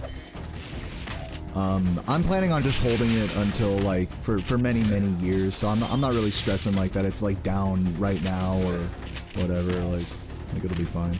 And hey, if like it completely, like, shits itself and, you know, tanks and I lose all of whatever money was in Bitcoin, then that's fine. It makes up a very small percentage of my savings, so it's not a big deal. It's not the end of the world. I like very specifically waited to invest in, even though this is, like, that might seem stupid in retrospect, I waited to invest in crypto until, like, or Bitcoin specifically until, same thing with gold as well. Like, sure, if I'd have gone in on those things, like, a year earlier, then it's like, oh, the return on investment would be so much better, but, like, also it doesn't make sense to put all of your savings into something so volatile. You have to wait till you have enough savings that you feel comfortable taking that kind of risk for just a small percentage of your savings. So that's my attitude about it. Again, like, a very safe investment strategy. Long-term type stuff. Not a day trader, so don't even talk to me about that. So yeah. I'm not stressing Bitcoin or S&P or any of this stuff. Like, yeah, I have money in those things. Yeah, they're gonna be all over the place. Yeah, the AI bubble's gonna burst and my savings are going to, like, totally get fucked for that. But, you know, in due time it'll rebuild itself and it'll be okay. You know, it's not like I have to freak out because, like, the price of one thing or another is going up or down.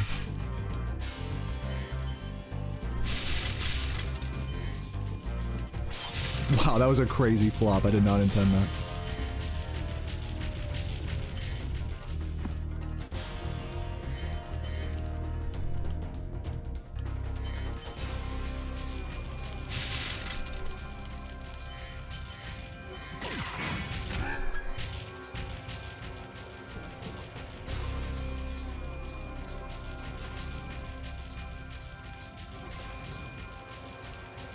Yeah.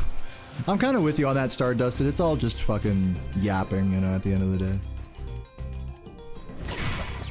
None of this stuff really matters.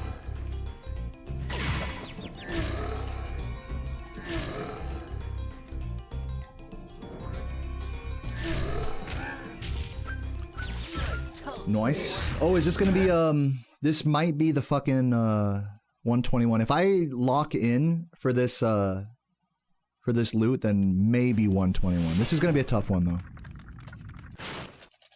Yeah, that was credit skip. I skipped the credits by doing that trick on Nasty.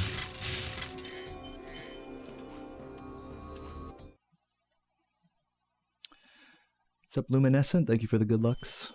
Can we get this 121? It's gonna be tough. I'm not gonna go for the crazy route here. I'm gonna just try to play it clean. Play the normal route clean. Oops, already bad. Laura was in my head rent-free there, being like, don't do that.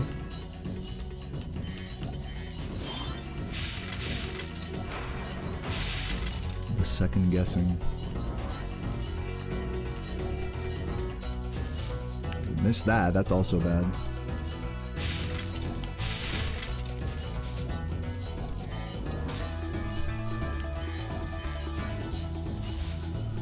I think my only hope at this point is if I get early playing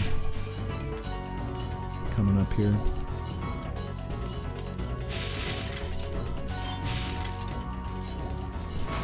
Oh, man, it was close. It was a good try, good try. Opened the door like a smidge late.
Did that kind of weird. I did it like 2-ball style there, unintentionally. I'm unfortunately not getting that one. Yeah, this is not a 121. Like literally, if I'd have just done the treasure room like a little cleaner. Fuck you, gay. GG though, GG. I'll take a 122 flat. I'll take it. How do you feel? I feel fired up, Bob, and I'm happy for the Dragon World, of course. I certainly wouldn't want to. Thanks for the GGs, everybody. If you guys enjoyed today's run, feel free to drop a sub. I play this game almost every day, as you all know. Is this the current day safe route? Yeah. Yeah, that loot I did is the safe route in today's day and age. Technically, you could play it safer, especially with the way I, like with the bonk, like swoop up towards the end, if you know what I'm talking about. You could opt not to do that to play it a little safer. But yeah, that overall, that is like the safe route.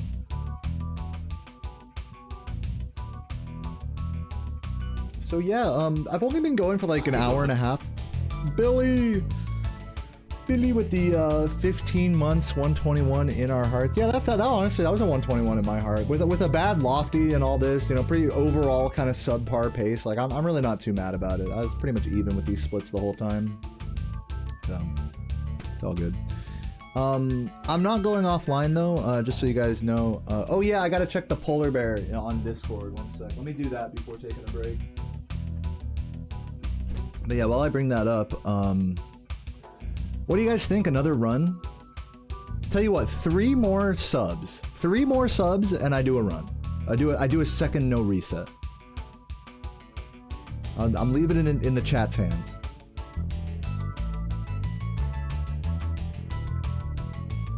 All right. Check my Discord here. Show you guys the fucking thing. Here it is. Hold on, I gotta move it here. Wait, delete. Do this. That. There it is. Electro Cat made that. Apparently that's me as a polar bear.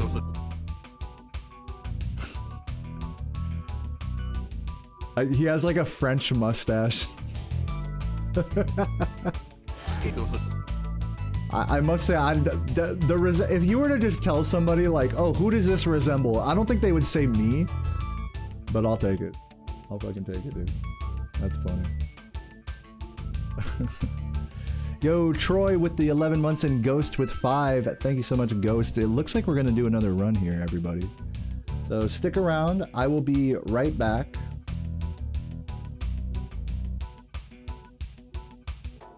And yeah, I'm gonna go pee real quick and we'll do another run. Stick around.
Who is that on screen? That's a fan rendition of Me as a Polar Bear by Electrocat.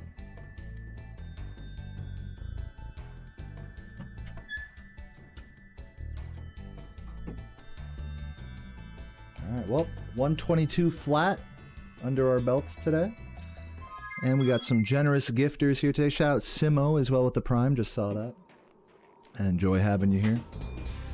So in honor of all you guys, we're going to go for one more no reset here. Hopefully no reset here. And then we'll get into some San Andreas learning after that and maybe crack open a beer after. Who's down with that plan? Okay, rolling. Oh! Anyone help me find a 5-volt source? I don't think we can help.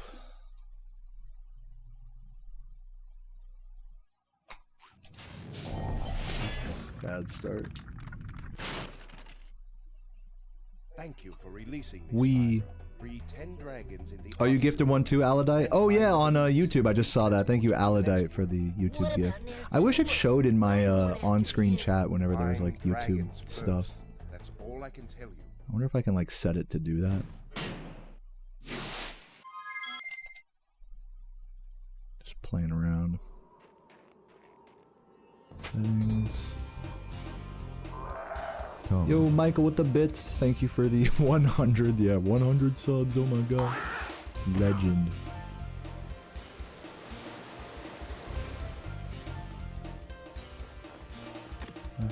Highlights, maybe? Mentions.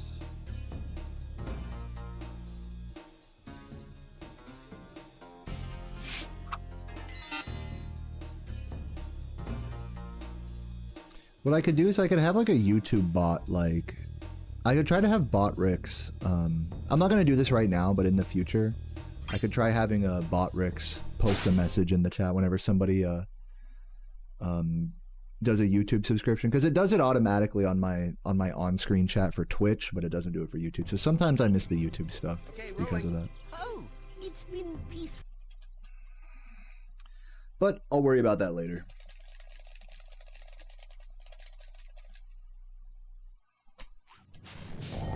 Oh, that's not going to work. Or is it? Hold on. Should work. There we go. That felt like a really delayed second jump there, but I guess that's just how my version of the strat works. I do know that there's like multiple ways to do the Nestor skip setup, and the way that I do it is like a quicker charge glide but a slower second jump, so that makes sense. Compared to the way that Daze and I think like maybe Composer and others do it, where you need to have like a perfectly timed like second jump.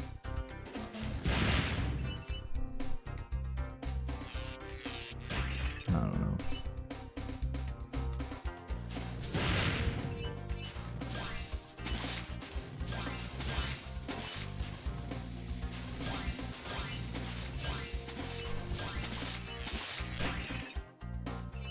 Kind of slow here, losing like a second or so.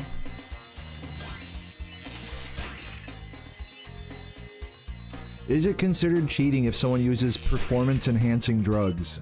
No. The short answer to your question is no. You can use whatever drugs you want, and if it makes you better at speedrunning, that does not illegitimize your PB. That's the short answer. The long answer is, you know, it's really unclear, like, whether drug use is actually helpful in speedrunning. And same thing with just, like, esports in general. Like, always the go-to drug to pin, like, you know, neurodivergent hardcore grinder behavior on is Adderall, right? Like, everyone always says it's Adderall, you know, that's why this guy is able to play as good as he does, or he does these long hours, blah blah blah blah. But I'm kind of the opinion that that's not like a sustainable way to game. Like, yeah, maybe you can have like a couple of crazy like monstrous sessions doing that, but you're gonna crash out, like, you know, doing that shit. So I'm not really sure that it's like it's like an unfair advantage, even if Adderall does help you focus more or something like that. Or caffeine, you know, hey, like, are we gonna talk shit about caffeine? I mean, caffeine helps you focus, you know, like.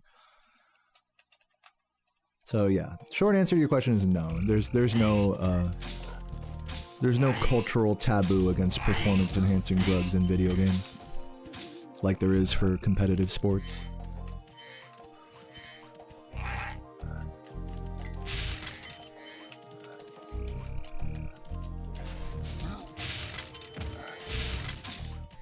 I'm of the opinion, by the way, on this topic, that performance-enhancing drugs, including steroids, should absolutely be allowed in any competitive sport, in the Olympics, in fucking powerlifting, biking. Like, I don't care, like any of it. I think all drugs should be legal for it. I've never seen like taking drugs as an unfair advantage in any discipline. But that is a more controversial opinion that you guys can freely argue.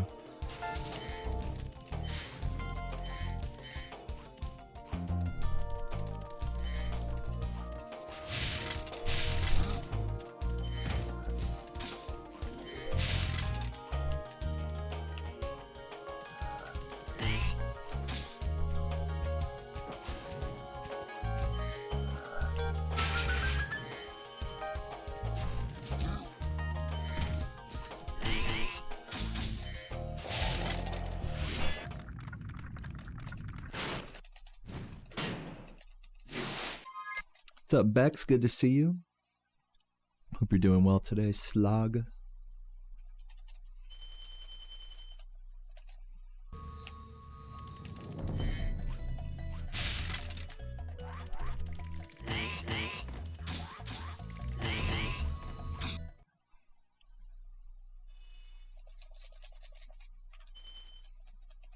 Yep, I totally agree with that outlook, Vivi, that taking drugs, even if they are like explicitly performance enhancing in whatever discipline you're up to, I think that they are a gamble, you know. It's not a sustainable solution, even if it does get you like a temporary boost, you know, in performance.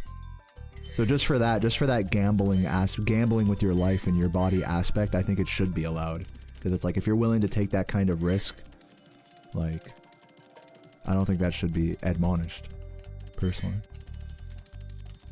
And furthermore, I don't see it as unfair comparing to someone who doesn't take that risk. It's like everybody is on the is like free to do what they want, you know. It's like, if you choose not to take steroids, for example, you know, it's like, that's like your choice, you know. It's not like, and it's admirable as well to do it, like to do any sort of physical discipline sober. It's definitely harder. It's a harder thing when it comes to physical sports versus video games.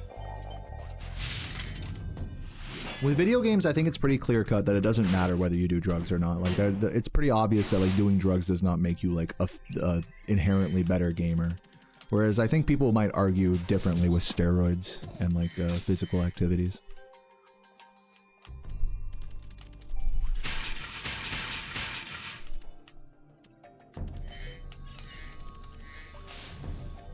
So yeah, I don't know. Yeah, with gaming, it's funny because everyone thinks they're better at video games when they smoke a shit ton of weed or drink or whatever. But the proof is in the pudding. I mean, speedrunning has really taught me that. It's like, maybe it can be fun for a few minutes to be stoned and speedrun this game, but the moment you fuck up, like, the recovery goes out the window, like... And just on average, like, even if you do power through, your runs are just gonna be so much notably worse. Like, so in my case, you know, smoking weed or drinking. So it's just funny how it kind of gives you that false sense of confidence. Everybody's better at video games when they're stoned until somebody actually, like, measures, you know, their statistics in-game.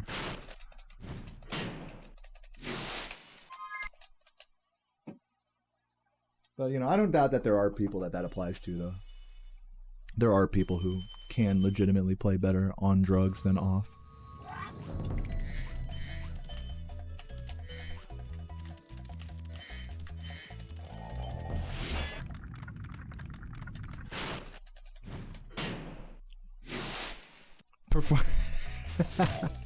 Put the performance-enhancing drugs in the console breakdown on the leaderboards, and then it should be the other way around. It should be like emulator, like unrestricted, including performance-enhancing drugs.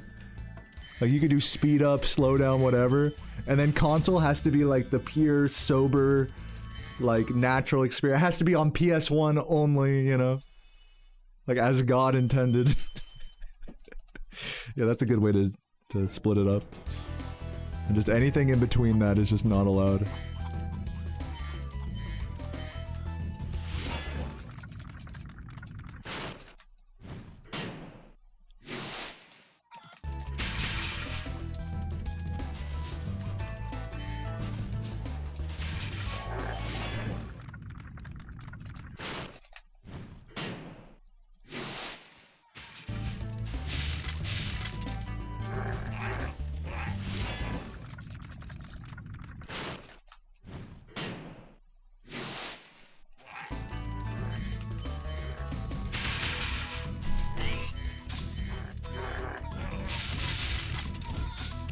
Another problem with trying to enforce doping is that even in like physical sports, it's very hard to enforce. Like you guys like unless you've ever tried to fake a piss test before, you don't realize how easy it is to fake a piss test.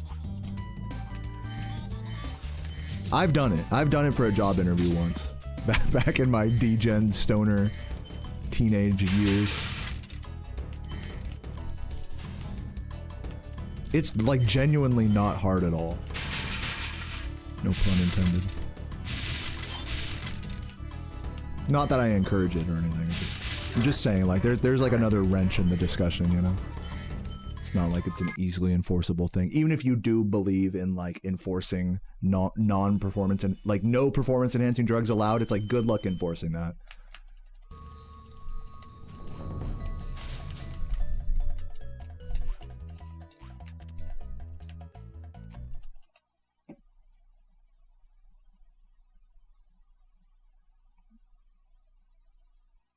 For a job, yeah. For certain jobs, yeah, they'll drug test you.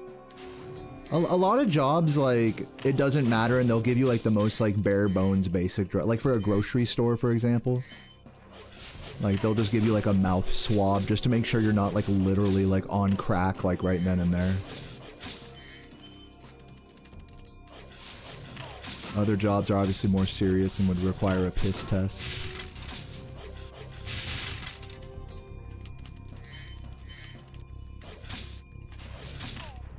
I'm obviously not speaking for every job here, and there's definitely a lot of, you know, some jobs in a similar category do drug tests and others don't, you know, it just all depends. So there's no, like, hard and fast rule about it, but yes, even, like, small, menial, minimum wage, you know, wage slave type jobs will drug test you during the interview process. That's not, like, unheard of. Many don't care enough, you know, rightfully so. But some do. That's not like an outlandish thing to assume.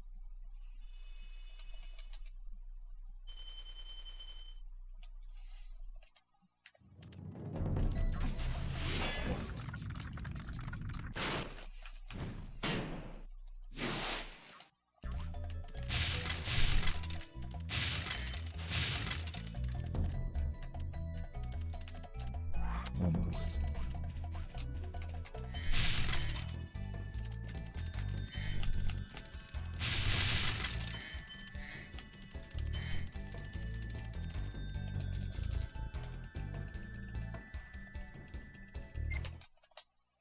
Alright, I'll take an 11-17. What's up, Abra? Thank you for the good luck. How you doing today?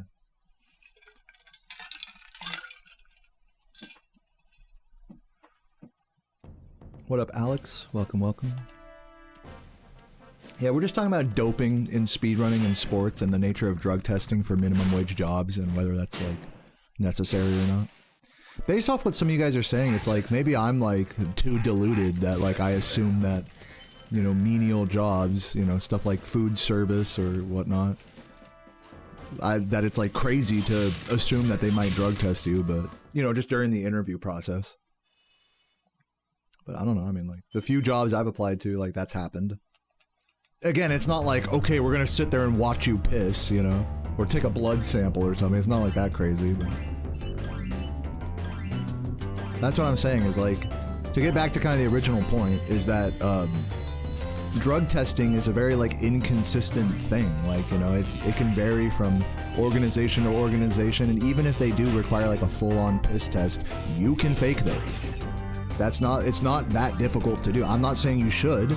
I'm just saying, like, that is possible. So if we're gonna talk about, like, oh, we shouldn't allow drugs in speedrunning or even in sports, like, I just think by the shoddy enforcement of it alone, I think drugs should just be allowed.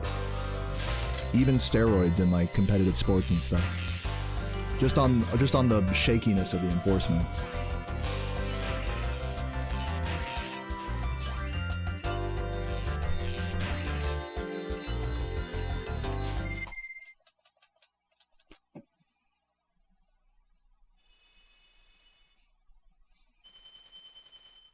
Yeah, I'm gonna learn to speedrun San Andreas. It's gonna be a very long and boring process. where after I play Spyro on any given day, I'll whip out the laptop. I already have the game and some practice files like installed on it. And I'm just gonna follow along with the no major glitches world record. It's like a 4-5 hour run, like at world record level, so there's gonna be a lot of practice and learning streams in the coming days, if I stick with it. And only after that, like maybe in a month or so or whenever, I might try a run, like if I stick with it. Not guaranteeing that I will, you know, and I'm definitely not doing any runs anytime soon of it. But we are going to start the practice and learning process today, or restart the practice and learning process today.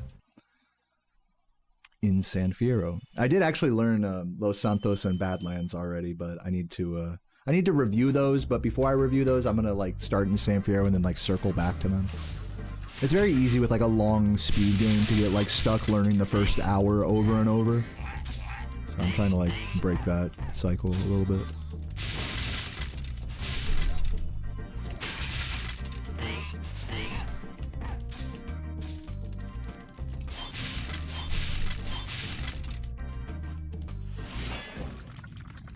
Yeah, that egg thief in the homeworld, he doesn't even give a shit. You can just run straight up to him. He just knows, he's like, oh, it's a Deo.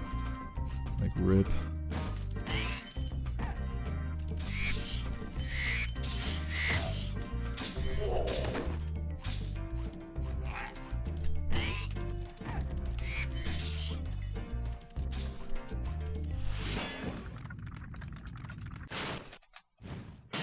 Yeah, Vivi, that's why I'm just learning the no major glitches category of it. I'm not learning how to do any of the on mission 0, like mission dupes or skips or any of that require you to like hold your call.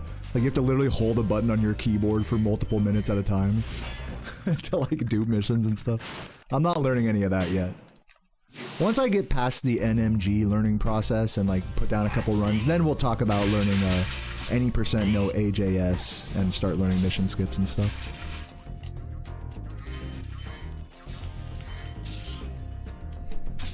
Again. Nice, good recovery.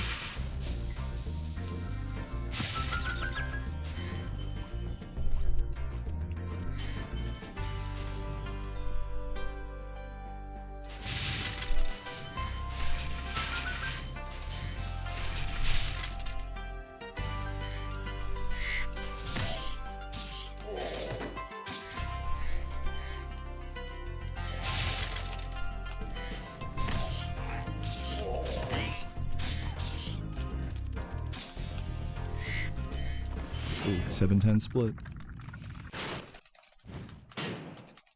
No, I do not plan on playing or learning or anything with Battle for Bikini Bottom. Sorry.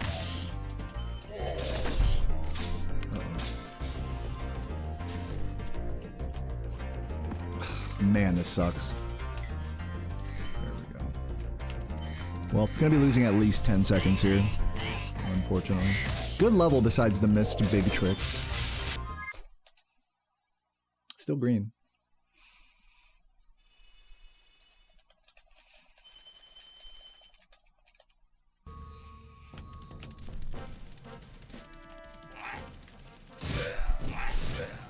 This is definitely better than my first run today, at least.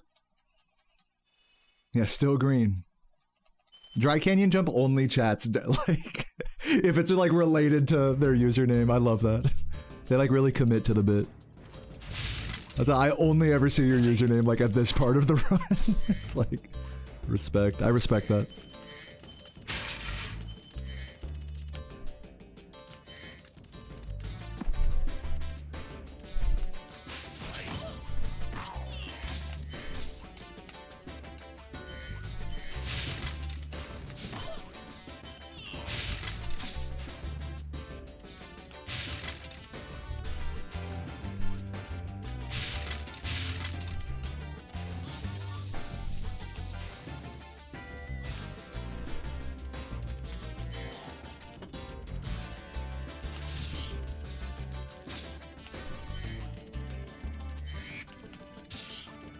Oh, I went the wrong way. I mean, I went the old way, rather. Not the wrong way. Yeah, this is fun.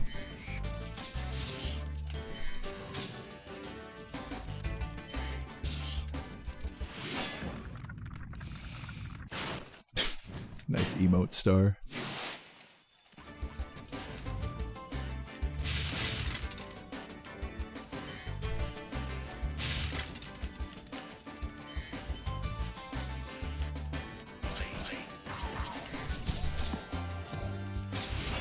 I'll realize the true beauty of Sly Cooper speedruns. You know, a funny thing that both Spyro and Sly Cooper speedruns have in common is that there's actually quite a lot of proxies in both games. Like, proxies, like, while they do exist in a lot of games, like getting bounced out of, like, a collision, does exist in, like, quite a few games. It's, like, not as universally used as you'll see it in these games. A little slow there.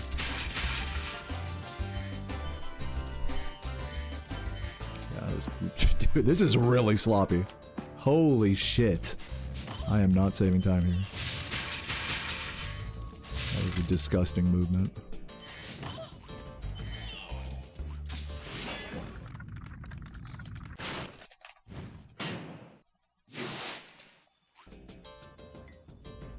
Dude, just keep on bonking. More bonks, please. Good lord. Do I watch speedruns of other games? Yeah, I was watching Garish Goblin speedrun Halo 1 Legendary this morning.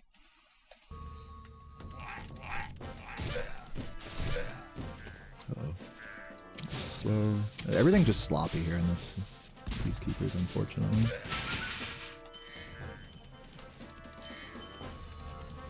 Hopefully I got the red there.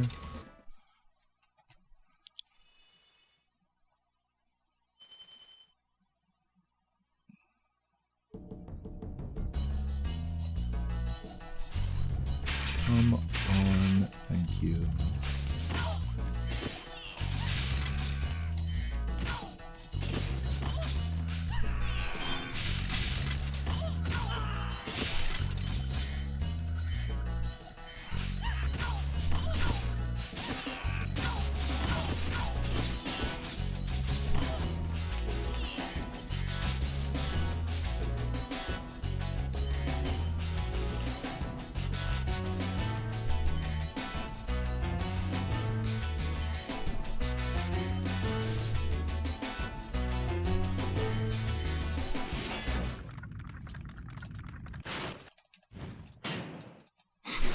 Joshy Moose has a good San Andreas guide for San Andreas. Wait, what game? I was watching an English Ben's guide before, but rather than watching a guide, I'm gonna just watch and this might be a bad idea, but I'm just gonna follow the NMG world record run and just follow along with it. And if there's ever something I don't understand, I'll, like, you know, make a note of it and ask, like, in Discord and stuff. Rather than watching, like, a fucking super drawn out, like, Josh explaining everything kind of tutorial. Just how I'd rather learn it. Now, when it comes to, if I do down the road decide to learn no AJS, I'm gonna have to definitely watch some guides for, like, all the On Mission Zero stuff, but that's why I'm starting with NMG, so I can kind of take, like, a casual learning approach without having to, like, really learn super nitty-gritty bullshit.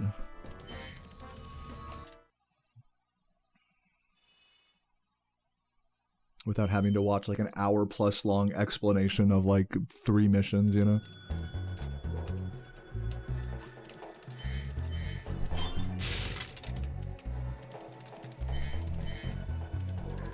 That time will surely come.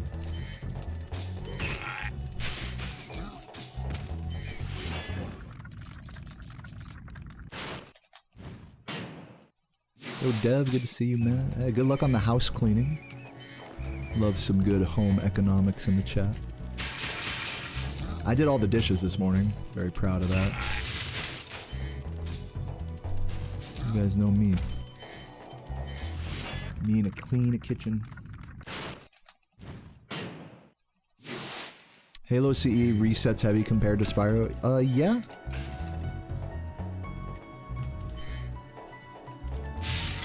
I mean, you gotta remember, like, every runner is, like, game differences aside, like, I think Garish is just a really reset heavy player, and there's nothing wrong with that, you know what I mean? There are people who speedrun Spyro that are really reset heavy. And there's, like, nothing wrong with that, you know?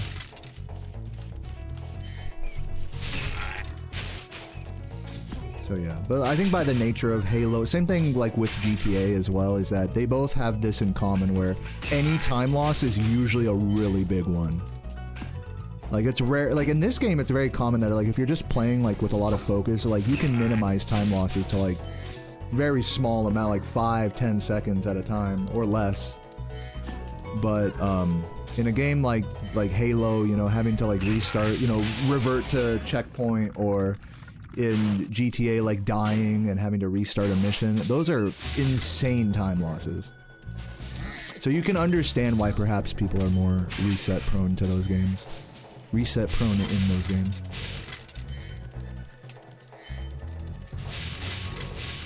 But like I said, it's definitely a phenomenon that's not like game exclusive. It's like it varies from player to player. Like you can take a game like this and be very reset heavy as well, just like Garish is in Halo. What's up, men? Welcome, welcome, and thank you for the good looks. If you reset a lot, don't you lose touch with late game routes? You know, that's like a common discussion point, you know, in chat rooms. About like, oh, if you reset a lot, then, you know, you're not practicing the late game. But you gotta understand, if you're, like, for a lot of these players you're watching, if we're watching like a world record level gameplay, you know, we've played through the late game thousands of times. It's not like I necessarily need practice on it. And it's good to stay frosty with it, you know, don't get me wrong. You don't want to get rusty with it, but, I've never really seen resetting at my level in this hobby. Like, I've never really seen it as like, I need to... I missed a green somewhere. That's a reset. I've never really seen it. Isn't that funny how we just manifested that? I wonder where that green was. Anyways, did anyone see it? Guess we're resetting. This is gonna be a long grind today, guys. Like, I know I said I'd do like one more run, but man, like, I don't, who knows how much time I'll devote to GTA today. I'm gonna try to finish this second run though. Holy moly. Well, anyways, I forgot what I was talking about. Oh yeah, what I was saying is that like I think people put a lot of stock on like, oh, late game practice, but I feel like that's only really relevant when you're like new to like mid-level in speedrunning. Like once you've speedrun a game for so many thousands of attempts and hours, it's like I'm not tripping about late game practice the way a lot of you guys seem to envision it. Like not to the point where it's like, oh, I need to do no resets in order to practice the late game. I don't feel that way at all. I'm sure a lot of other speedrunners probably at a high level probably would relate to that. Okay, rolling. Oh, it's been peaceful. For me, when I reset, it's purely just because I want to. That's really all it is. It's just like, you know what? I'm going to try to get a better run, or I missed a gem and whatever. Like, just, you know, you call it impulsive or whatever, but it's just, you know. I don't need much more justification than I just want to, you know? It doesn't need to be like, oh, okay, well, I need, so I can practice this, and because of this, and the blah, blah, blah, blah, blah. Sometimes I need more justification than others, but at the end of the day, it just kind of comes down to, like, what the vibe is, you know, in that moment for me. So I don't need, like, that many copes all the time. Like, for that last reset, it's like, I don't need many copes for that. But then other times, like, a run will be right on the edge of, like, whether I want to reset or not, and that's when I'll ask the chat room, like, hey, should I, or, you know, like, kind of, let's finish off the level, see how we're feeling. So it just varies, you know. But yeah, there's no like hard and fast, like people want there to be like a hard and fast rule about resetting, and there just isn't, at least for me.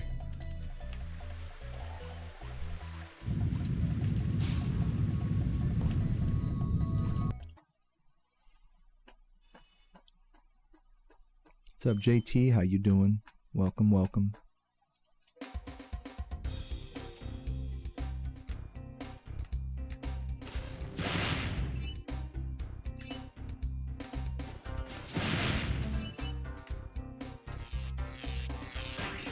Work in progress for Dragon Deo. Can I give you some like tips, like some changes? I have blue eyes. The polar bear you did had brown eyes, and then also I have a big beard and like crazy curly hair, balding. So if that could be reflected in this I know it's not my commission, but if you want it to look more like me, perhaps those features would be helpful. You could make him fat. Like Cyprin, I picked Cyprin because he's fat. And I have a nice dad bod as well. So there's just some ideas for you. You know, you don't have to do them. It really doesn't matter. However you feel.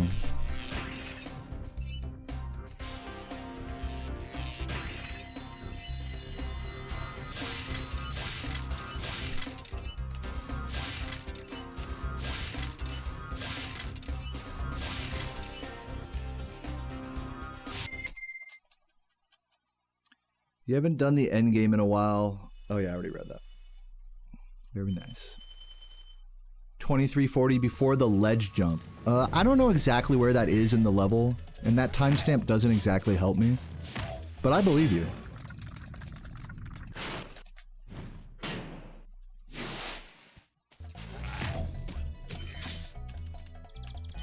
Yeah, you could put glasses on them, you know? Some nice round wireframe glasses. Big beard, balding curly hair.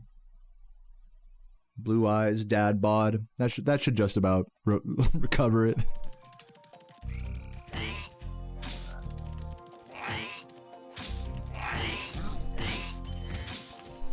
Oops.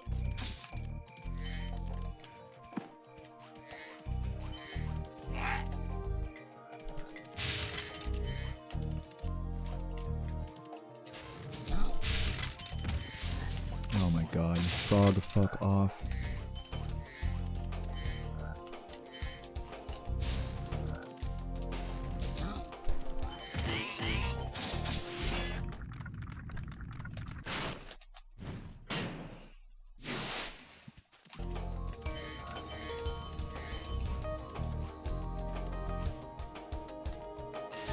Downstairs for this one.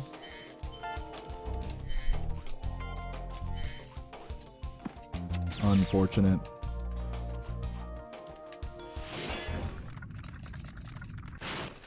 The stream looks like it's running super smoothly. Did something change? No.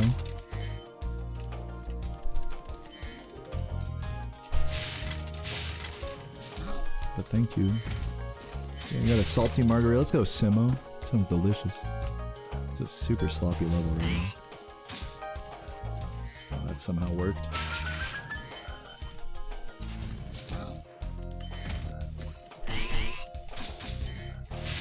Okay, that was terrible. You're eating a cookie but would prefer a donut. Hell yeah. What's your favorite flavor of donut? We were talking about that earlier. Mine's a hot, fresh blueberry cake donut. What's my favorite color? I don't know. I guess purple. Is purple appropriate? Let's go purple. Maybe green. I'm just saying whatever color is most prominent on screen right now. I'll say this. I tend to prefer cool colors over hot colors. That's like my most honest answer to that question. Can't just like pick one though. It's like I give a shit about any one color, you know?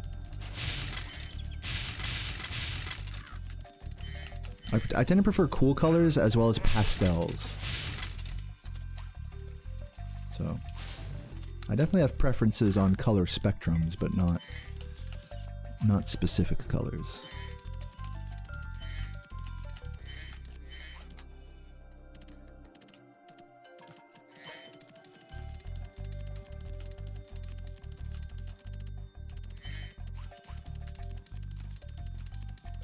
Sour cream old fashioned? Wait.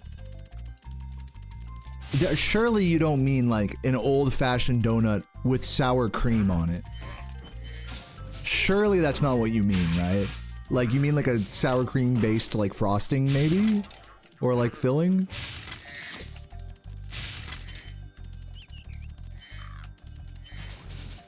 It's cooked into it? It's baked in. Oh, okay, it's like part of the batter. Okay, I get it. So you don't actually like taste the sour cream. Yeah, that makes sense. I think I've heard of that before. Oh god. Dude, this is ass. Oh.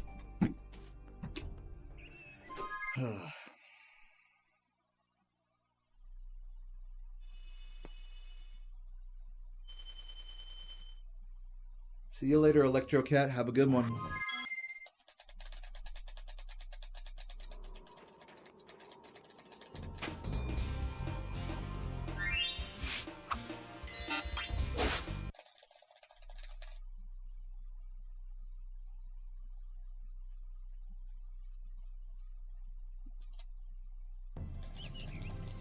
Okay, rolling. Oh, it's been peaceful.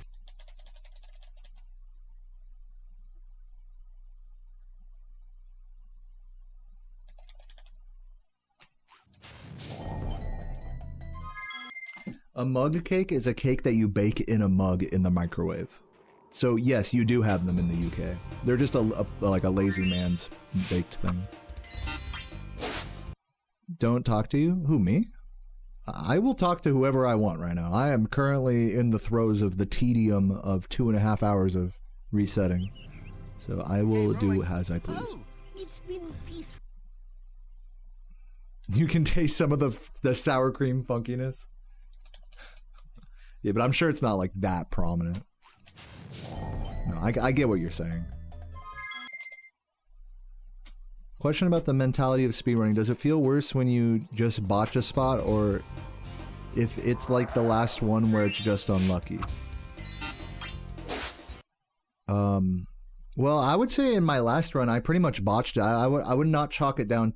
First of all, my last run died because I was playing badly. So let's just like establish that. There wasn't like, oh, I'm just unlucky. Oh, the game just hates me. Like, there's not a lot of that in this game, to be fair. Like, yes, I'll John like that, but the reality is, you know, you got to keep it real. Like, I fucked up there. So that's first and foremost. Secondly,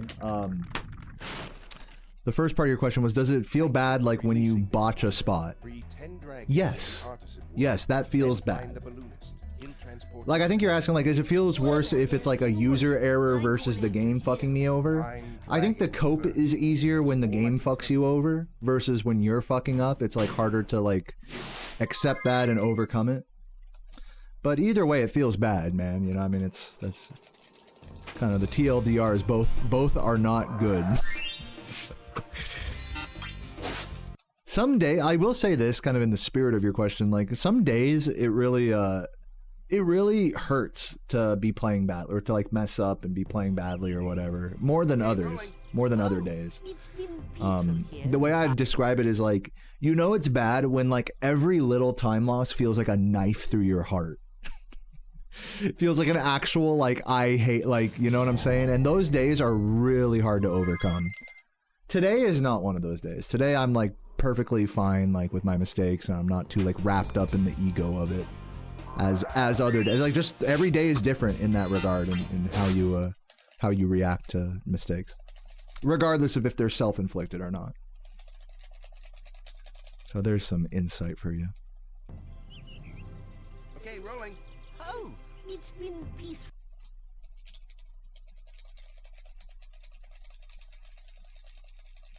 Yeah, that's definitely true, Megan. I mean, Sarah's made some like mug brownies before, or like mug chocolate cakes or whatever. And as the cleanup guy, I gotta say it definitely was not easier to clean up.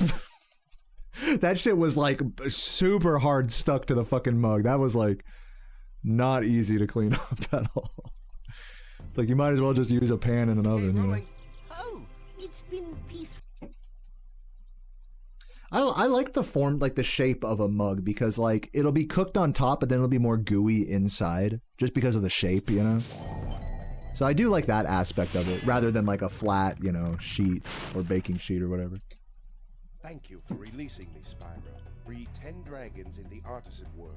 Then find the balloonist. He'll transport you to the next world. What about Nasty Newark? I'm going after him. Find dragons first. That's all I can tell you.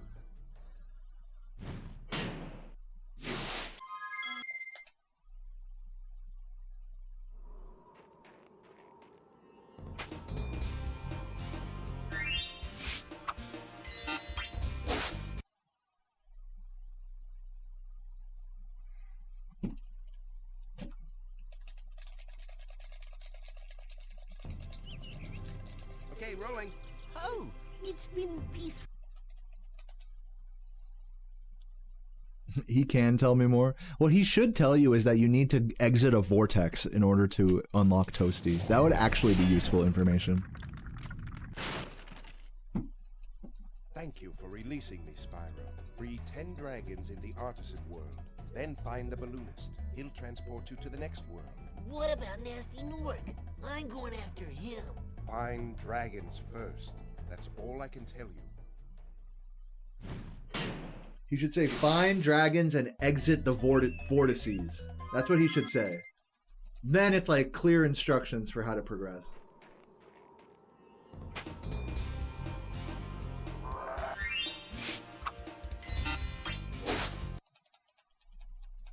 Hey, how's it going, Laura? I'm out of frame. Bitch, you're out of touch. What do you think about that? Okay, Hey, how was the, what were you playing? I forgot what you were playing today. It looked interesting. CTR, how was the CTR?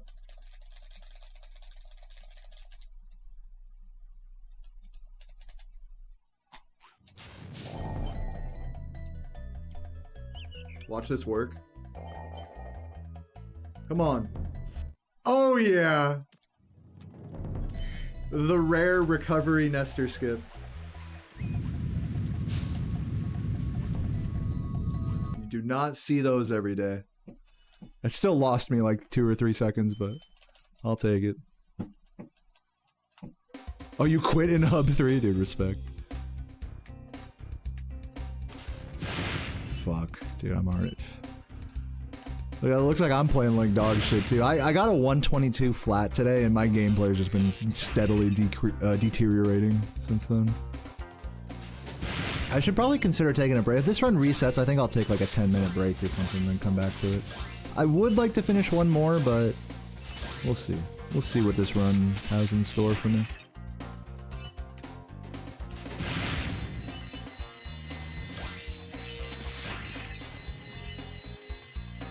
Crash 2 100%, 211, congrats.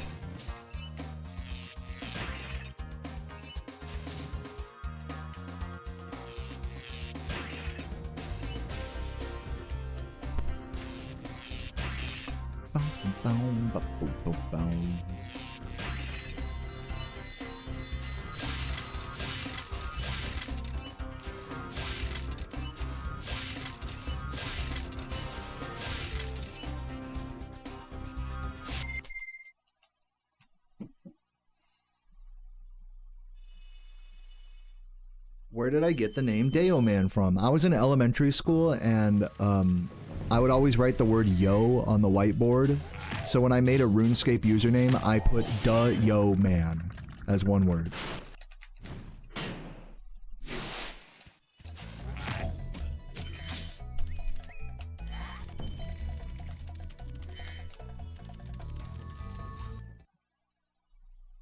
No, I don't change. I'm not.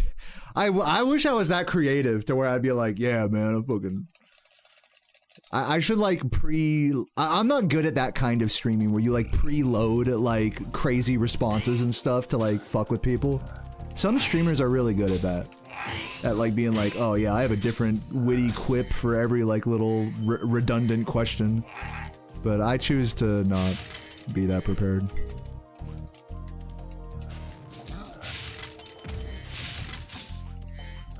Too focused on the game to be that witty.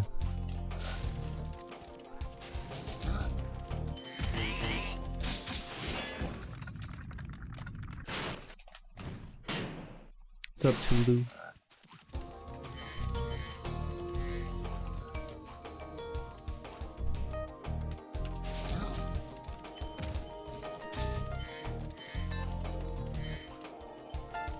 Come on.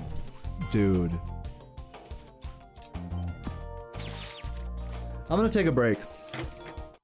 Give me like 10 minutes. I'll be right back. We'll see if I attempt any more runs. Let me ask you guys this before I go. You can share your thoughts in the chat. Is it valid if I'm just done doing runs today and I switch over to San Andreas after this break? Is that valid? I feel like I gave it like a good attempts post run 1. I feel like I'm valid in doing that. But let me know in the chat. Anyways, BRB.